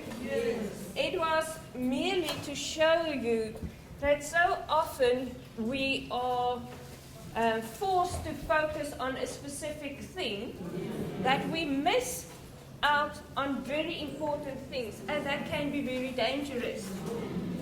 And I think in our education system, we are at risk to focus so much on curriculum, on tests, on statistics, that we miss the gorilla called children. We are working with human beings, and therefore, let's continue to explore this beast called dignity. So when we talk about it, what is dignity? What is your definition of dignity? Dignity is like an uncut diamond. It is very valuable, but without it being properly cut and polished, it can be easily mistaken for a rock or just a piece of glass. Dignity is a very complex concept with no precisely determined context, which renders it rather flexible and indeterminate. However, most people across the world give the same interpretation to this. At the heart of our constitutional rights is the protection of human dignity. Why do we have rights such as privacy, equality, not to be subjected to cruel, inhuman, and degrading treatment, the right to healthcare services, the right to basic education? We have those rights because at the heart of all those rights is respect for our human dignity. And therefore, we must cherish this.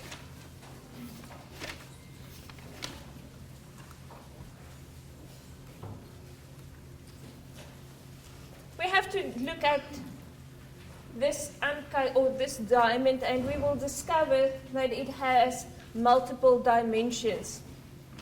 In the discussion that follows, I will try to show you a number of these dimensions and apply it to children and our education system.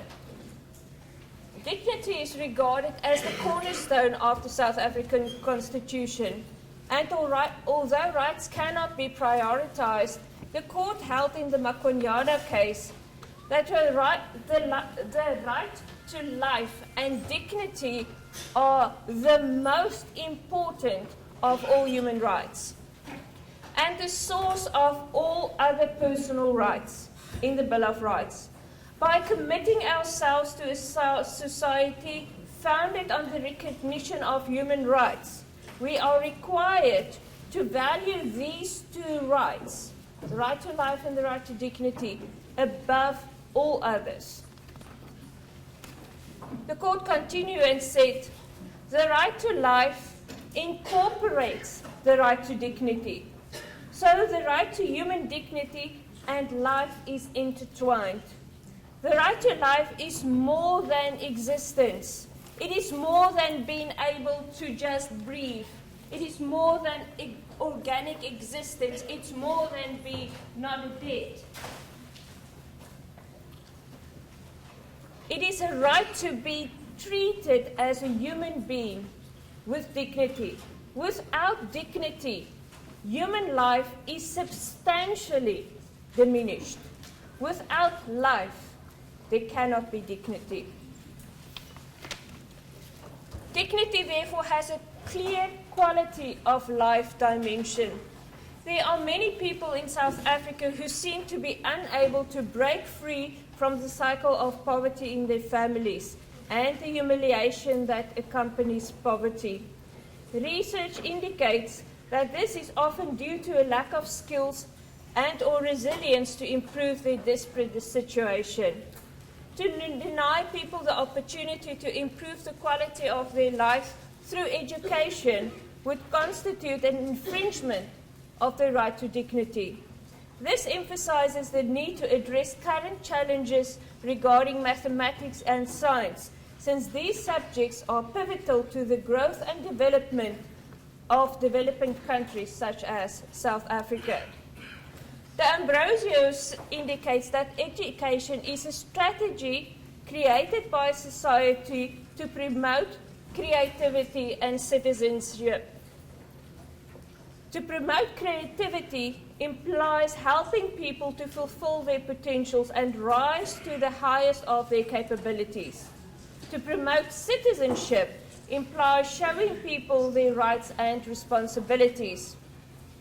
In education, the focus should be on two issues: to transmit values from the past and to promote the future. In other words, education aims equally at the new creativity and the old societal values. And that must be done through dignity. So what is the role of mathematics in all of this? Firstly, we do not want irresponsible creativity where our learners become bright scientists creating, for instance, weaponry which will be detrimental to life and human dignity. Our business leaders or business leaders who will manipulate business and the economy to benefit only a few people. Thus, our teaching must always be founded and grounded in solid values. On the other hand, we also do not want our learners to merely accept rules and practices which violate human dignity. We need critical thinkers that understand the needs of society and who are willing and able to address it effectively to ensure that human dignity for all is respected and protected.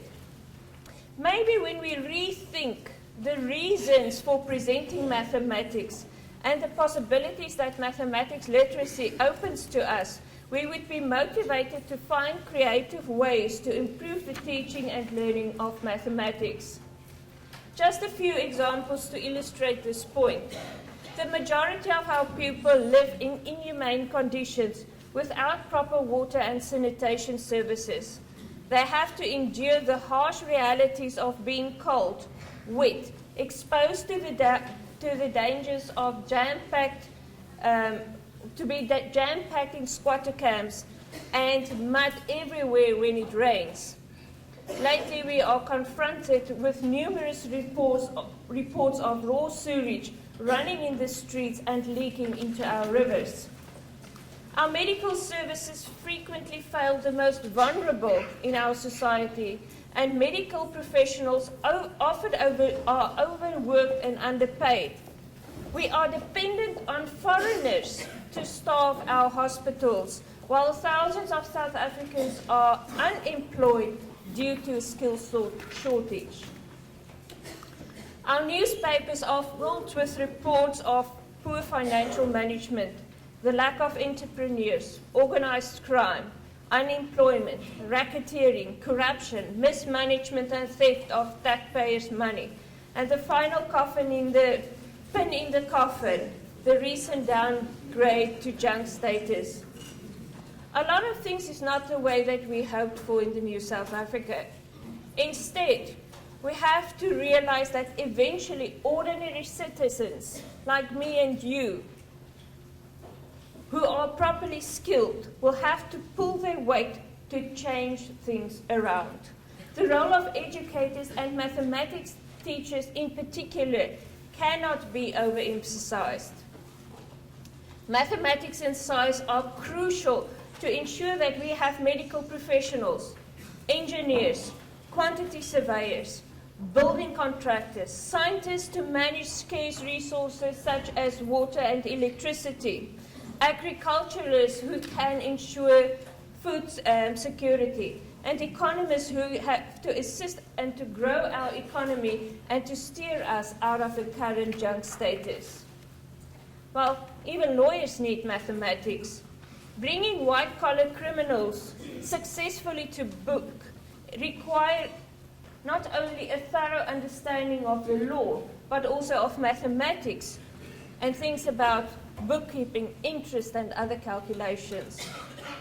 By now, it should be clear that the failure to produce adequate numbers of learners with an acceptable and high standard of mathematics knowledge is linked to the quality of life and dignity of ordinary citizens. Dignity entails that every teacher, child, parent, departmental official, and union representative are of equal worth and should therefore be treated with the same level of respect.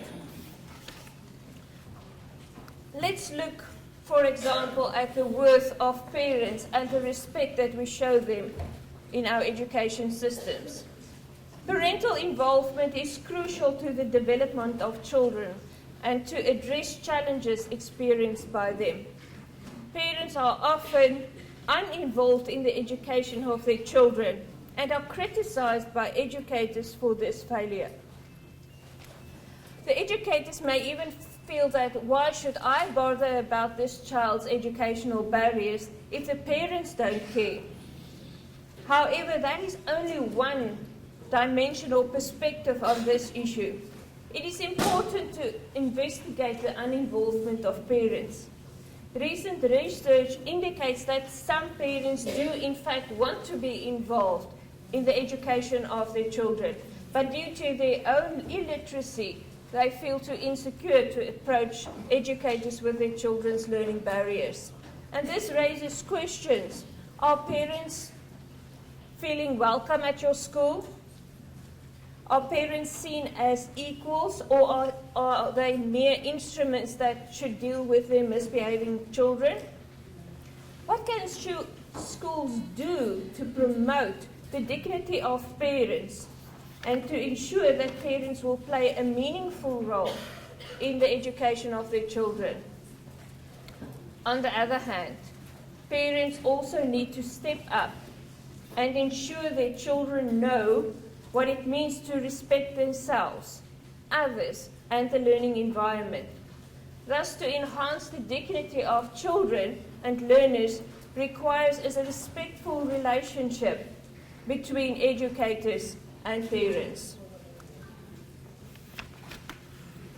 Disparities in our communities are well known, and it is also reflected in our schools, with some schools with a lot of resources and many other schools with less resources. Our constitutional dispensation do not prescribe equality of goods, but it prescribes equality of outcomes. Therefore, proper strategies must be implemented to ensure that everyone has equal access to quality education, which can lead to quality and dignified living. In this regard, the government should be commended for policies such as the quintile system, where schools are subsidized on different levels. Schools with less resources receive more money, and schools with more resources receive less, to ensure equality of opportunity and dignity for all. However, the implementation of this particular policy should also be scrutinized. Lately, there are more and more reports of schools who do not receive these subsidies on time, and consequently, legal action had to be taken. This brings me to the next dimension of dignity, namely agency and autonomy. agency refers to the ability to make your own choices and to act accordingly. In my opinion, although the current quintile system should be commended for improving access to education, it should be revisited to evaluate the degree of agency which is being taken away from schools and the school governing body in particular. I am of the opinion that the lack of real agency and autonomy of schools and leadership in schools can impact on the quality of education and ultimately on the dignity of learners. I'm going to illustrate this point with reference to admission to schools. The admission policy of a school is drafted by the SGB, and therefore they can, within certain legal parameters, determine at what point the school has reached its full capacity. In the recent Ravonia case, the SGB determined what it perceived to be an acceptable number of learners per class, which was less than the 40:1 ratio prescribed by the department. However, to make this possible, the school appointed additional staff, which they funded from their school fees. When a parent whose child was only 39th on the waiting list insisted on being admitted to the school, and admission was refused because the school reached capacity, the parent complained to the Department of Education, and the department eventually, literally forcefully, admitted the child to the school. The principal in this case was disciplined, and she forfeited her salary for a number of months. The whole saga ended up with a court where the parent of the child were inter alia claimed discrimination. However, the court found that there was no discrimination and actually lambasted the claimants in this case for the ill-considered racial claims and insisting on admission while there were many other children before that, above that child on the waiting list. The court held that the SGB has the authority to determine the capacity of the school. However, this power must be exercised considering the overall needs of a specific province. This was also the sentiment in the Micro case and in the Ermelo cases. Of utmost importance is the fact that the Constitutional Court also stressed the responsibility of the department to ensure that there are enough schools to place all the children in the province. However, in all these cases, the media fueled the racial and discrimination fires.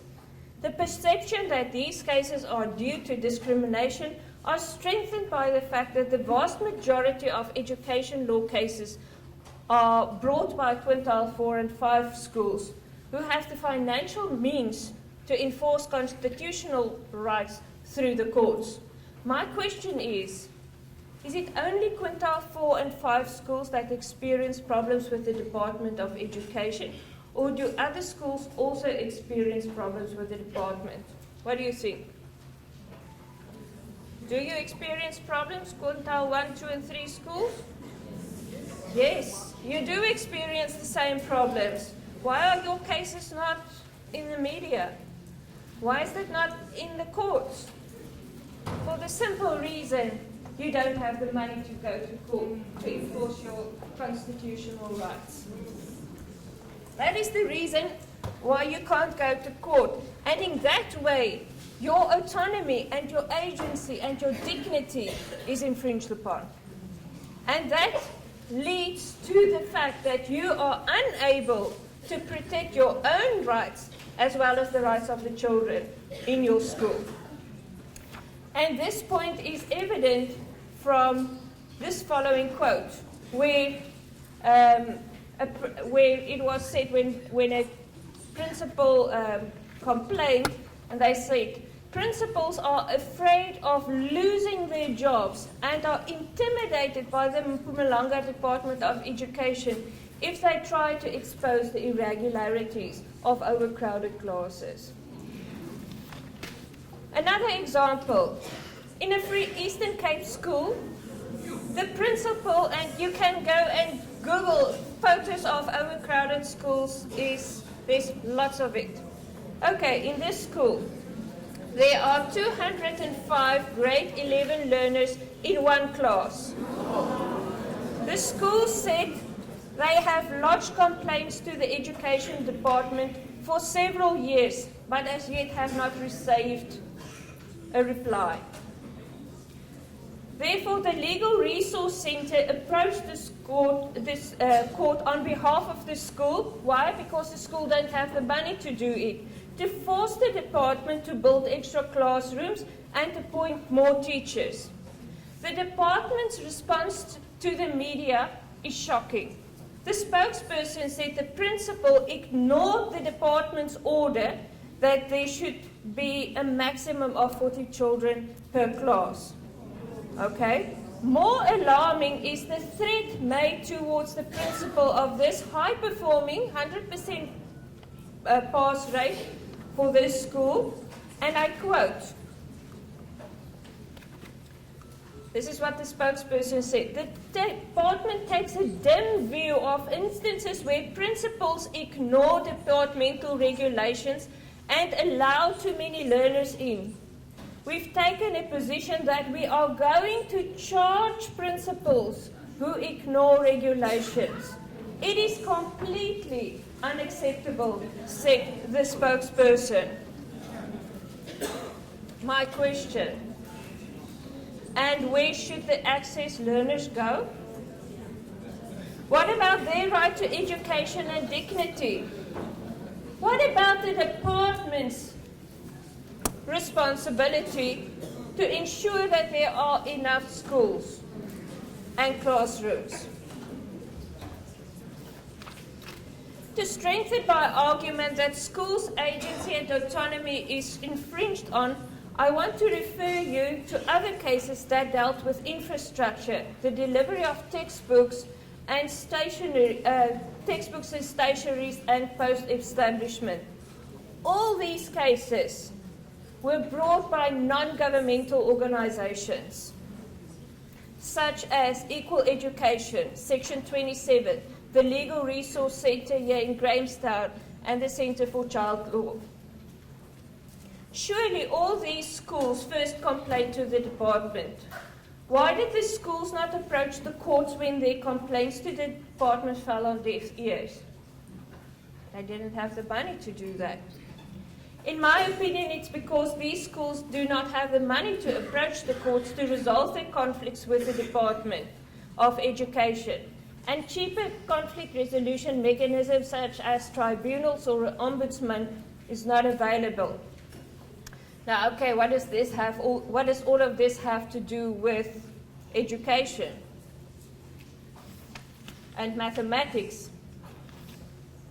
If a principal and the SGB are unable to ensure, for example, through legal action, that there are only 40 children in a class, the door is wide open for the department to neglect their responsibility to build more schools.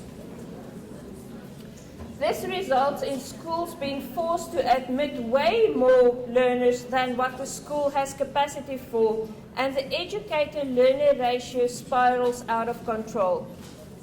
Add to the very high accepted 40-to-1 ratio the fact that the vast majority of children are not taught in their mother tongue. We have a recipe for an education disaster, as is already evident from the benchmarking tests.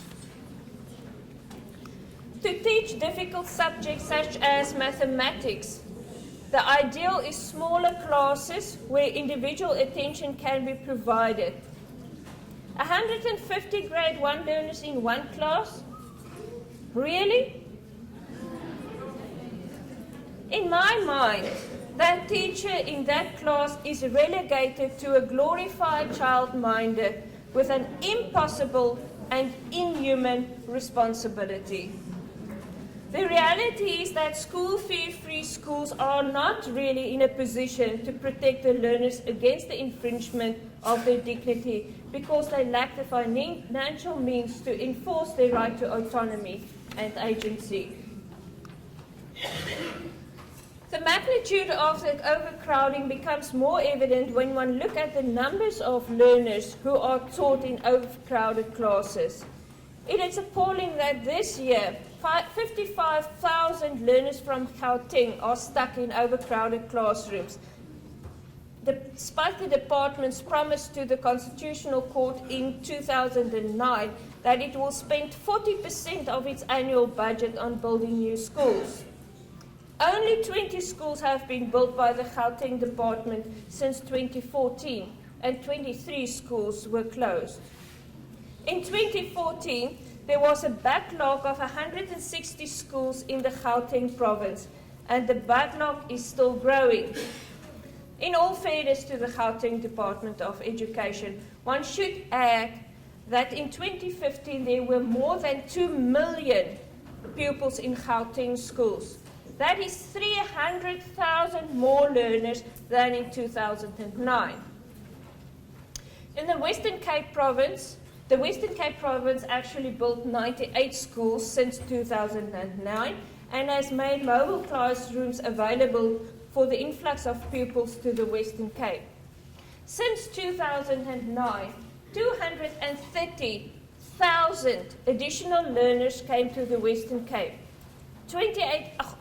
82% of those learners are from the Eastern Cape.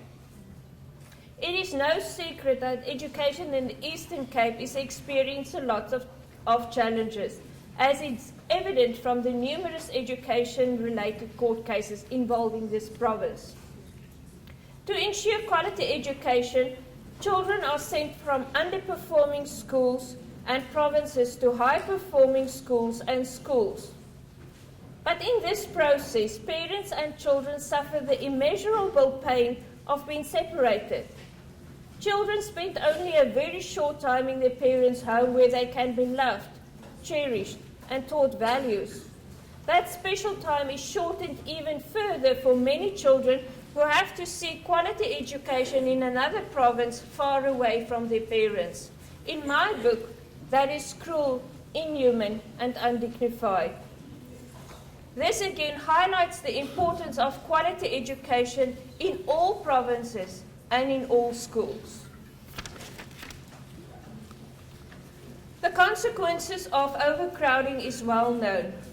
Poor education, poor educational performance, poor health conditions, low morale, high dropout, poor discipline. Maybe the problem is the fact that the list and the consequences are well known, and it is persisting for too long. Therefore, these consequences became mere rhetoric. What is missing from this list of consequences is a real understanding that it is not a mere list, but that behind the list are real people, real human beings that suffer the consequences of poor academic performance. Human beings that rather drop out of school than to suffer the inhuman conditions they are exposed to. Real human beings called teachers, who have to teach real human beings called learners, who have to pass on a test, or else the teacher will be held accountable for the poor results. Now, how do you do that with 150 grade 1 learners in your class? This brings me to the next dimension of dignity, namely quality. Poor workmanship and poor service delivery tells the recipients of the goods and services that they are not worthy of high quality water, sanitation, proper medical care, or in this context, quality education. Oops.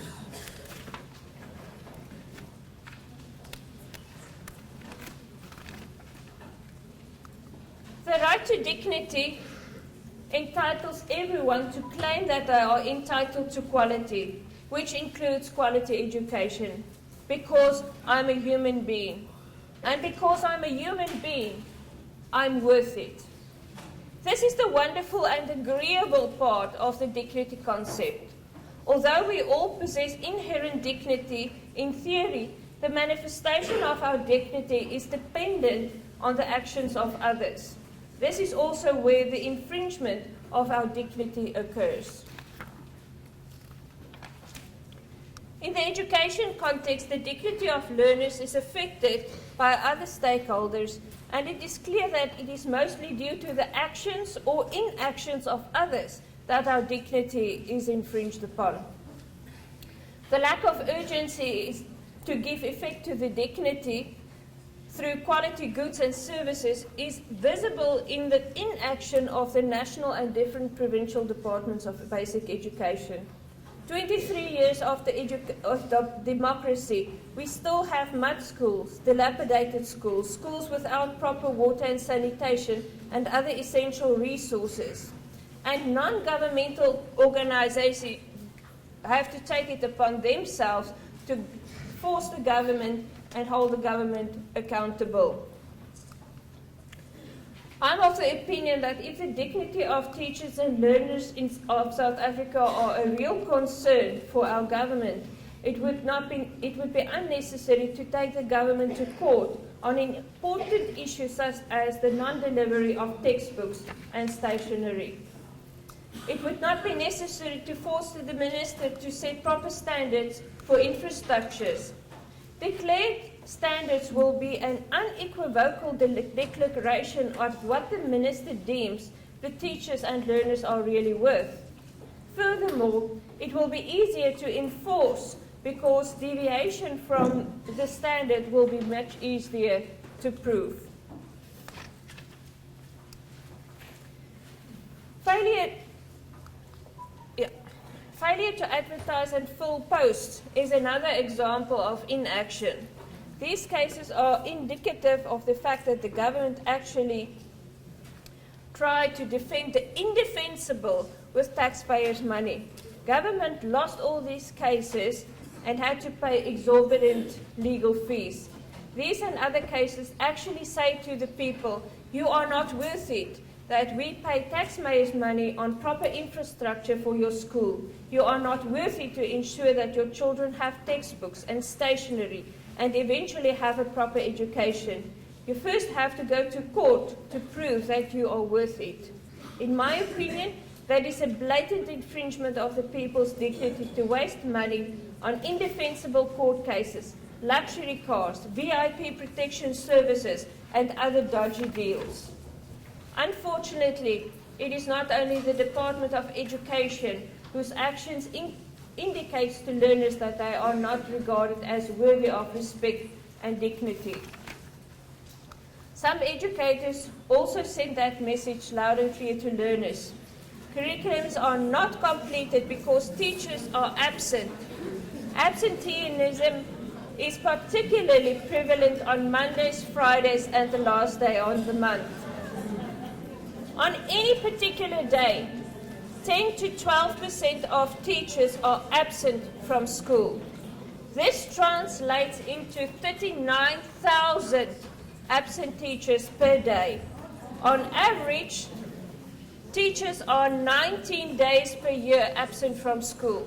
A staggering 7.4 million teaching days lost. In some instances, educators cover as little as 40% of the curriculum. The message sent to clear children are that the teacher's shopping is more important than their rights to education. The teacher's interests are more important than the child's struggle to break free from poverty. Dignity requires quality, and unprepared and underprepared educators are unable to deliver quality education. To retrain teachers who are not properly qualified should be a relatively easy task and the obvious thing to do to address poor mathematics results. Furthermore, we are living in an ever-changing world where we should know and keep up with changes. Yet self-interest stands in the way of ensuring educator development, with some educators and unions fighting tooth and nail against mechanisms to evaluate their knowledge and the standard of their teaching. Ironically, these teachers claim that evaluations through competency tests and inspections will infringe on their right to dignity. Yet their incapability infringes on the dignity of millions of learners and contribute towards skill shortages. On this note, I have to commend each and every educator who attend this conference. I noticed with appreciation that the schools are closed and that you would probably prefer to be with your loved ones now. Yet you are here to improve your knowledge and skills and eventually impart that on the children. Therefore, please give yourself a warm round of applause.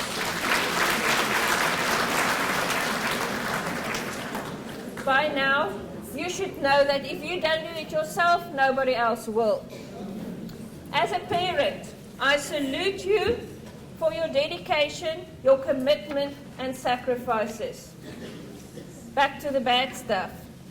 The problem of unqualified teachers is further exacerbated by corrupt practices such as the jobs for cash scams. Self-interest trumps the dignity of thousands of learners who have to endure the lacking teaching skills and capabilities of teachers who do not get positions on merit. While we talk about human dignity and quality, it is also prudent to talk about the policy regarding repetition of grades. The intention is that it should shield learners from the humiliation of repeating grades, but the consequences are devastating. This policy needs serious scrutiny, and maybe one can spend some time during the conference on this. I must admit that at first I thought that the grade repetition idea is a bad one. Full stop.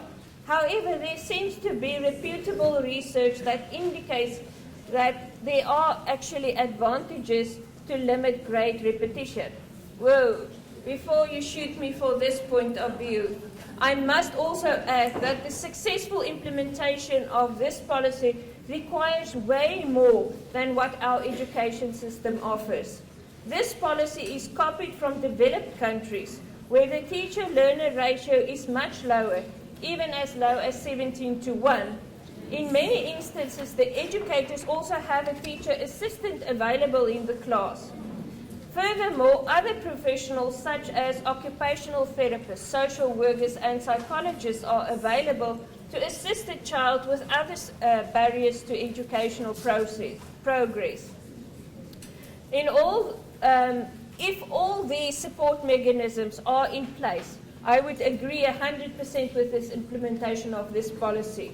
However, this is not a reality in the South African context.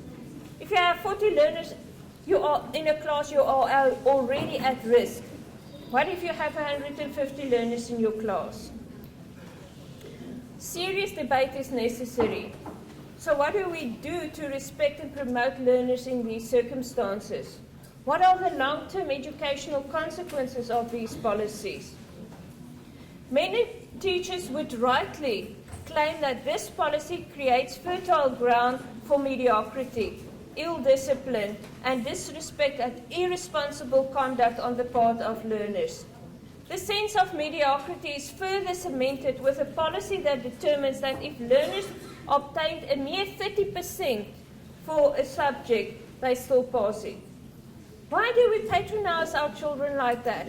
Why do we make them the laughing stock of the world? Maybe this is another topic that one can discuss in the question and answer session later on. Another dimension of dignity is non-discrimination. The inherent dignity of people is often ignored, resulting in discrimination and inequality. And when we think about discrimination, we normally think of race and gender. However, age is another factor that we need to keep in mind. How often do we not say, this is only for the kids, don't worry, it's only for the children, as if they are not deserving of the same privileges and treatment as adults.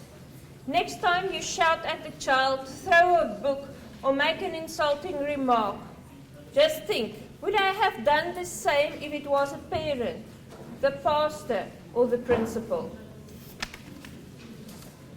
I do not want to make small of the challenges faced by teachers, in particularly those in poor schools, but I want to put it out there that the attitude and perception of human dignity can make a huge difference in the way we deal with challenges.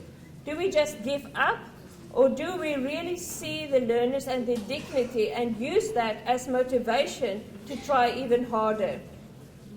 On the other hand, there's a lot of information on teachers who actually does very well in poor schools.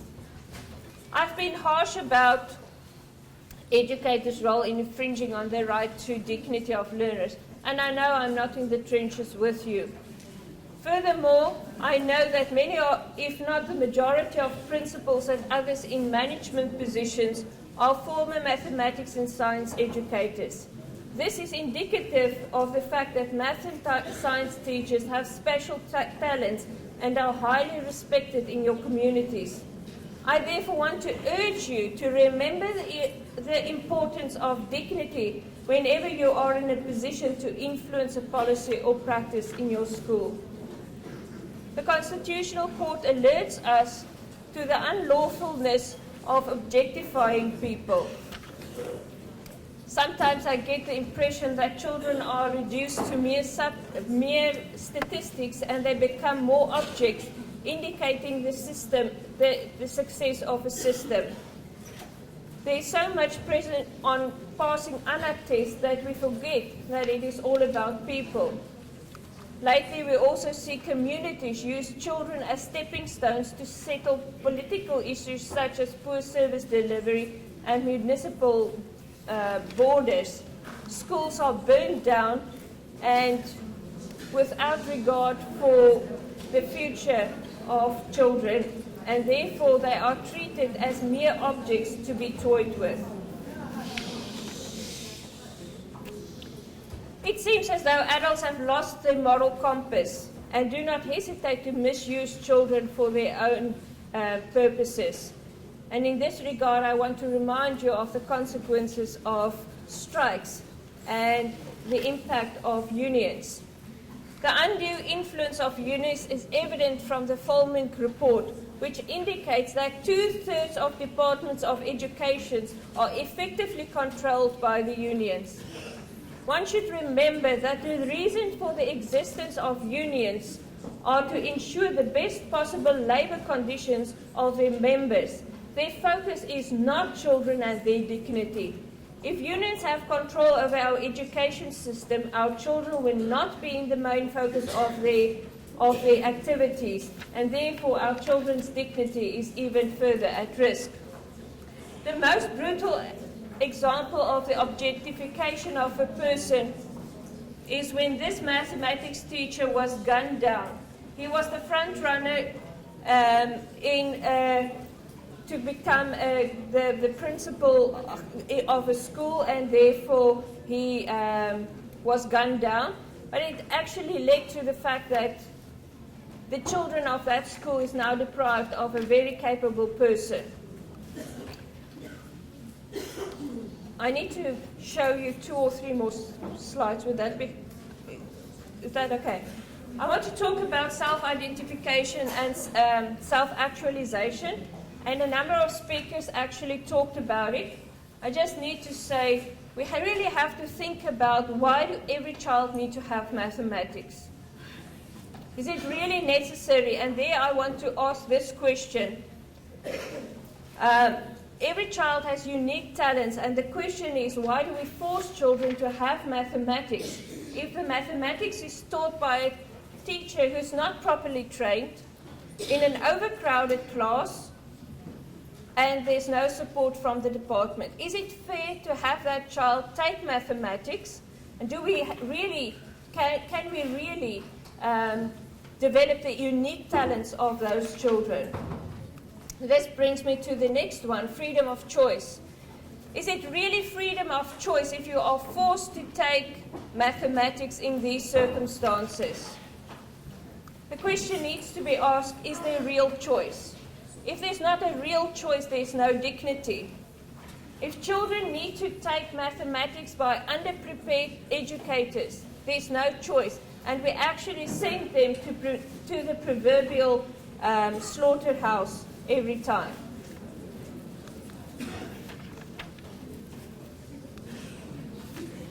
I'm going to talk about this in another session. I want to conclude with what Judge Arthur Chaskelson said. He said, "The Constitution offers a vision of the future, a society in which there will be social justice and respect for human rights, a society in which the basic needs of all people will be met, in which we will live together in harmony, showing respect and concern for others. We are capable of realizing that vision, but in danger of not doing this. We seem temporarily to have lost our way. Too many of us are concerned about what we can get from the new society, too few with what is needed for the realization of this goal. And we need to focus on the dignity of our children, and that we can do through restorative justice, and that I will discuss with you in a number of sessions. And I want to say that restorative justice is a process to involve, to the extent possible, those who have a stake in a specific offence, and to collectively identify and address harms, needs and obligations, to make sure that we put things right. And we need to put things right as soon as possible to make the famous words of Nelson Mandela clear. There can be no clearer and cleaner revelation of a society's soul than the way in which it treats its children. Thank you.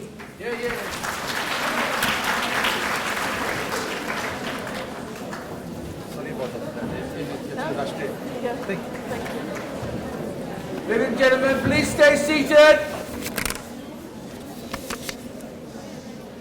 We are members of Amesa, ladies and gentlemen, and when we are having a plenary, we don't come to the front. There are side doors to go out quietly, and let us be here until the end of the plenary. We're running slightly late, but not as late as you're going to miss something else on the other side. Let's be patient. So it's a great pleasure for me as president to hand over a gift to Marietta Reinecker for the wonderful talk. She will be having a discussion with those who are interested later on in Building 35. I'll be going over there to take some of these issues further, and for you to also get advice from her in terms of what you can do in your own schools. So Marietta, thank you very much. Thank you. So thank you. The next session will start, in fact now. We have a plenary, half an hour plenary, and then lunch will be at 1:05. But don't worry, there's enough food for everyone. Thank you. No.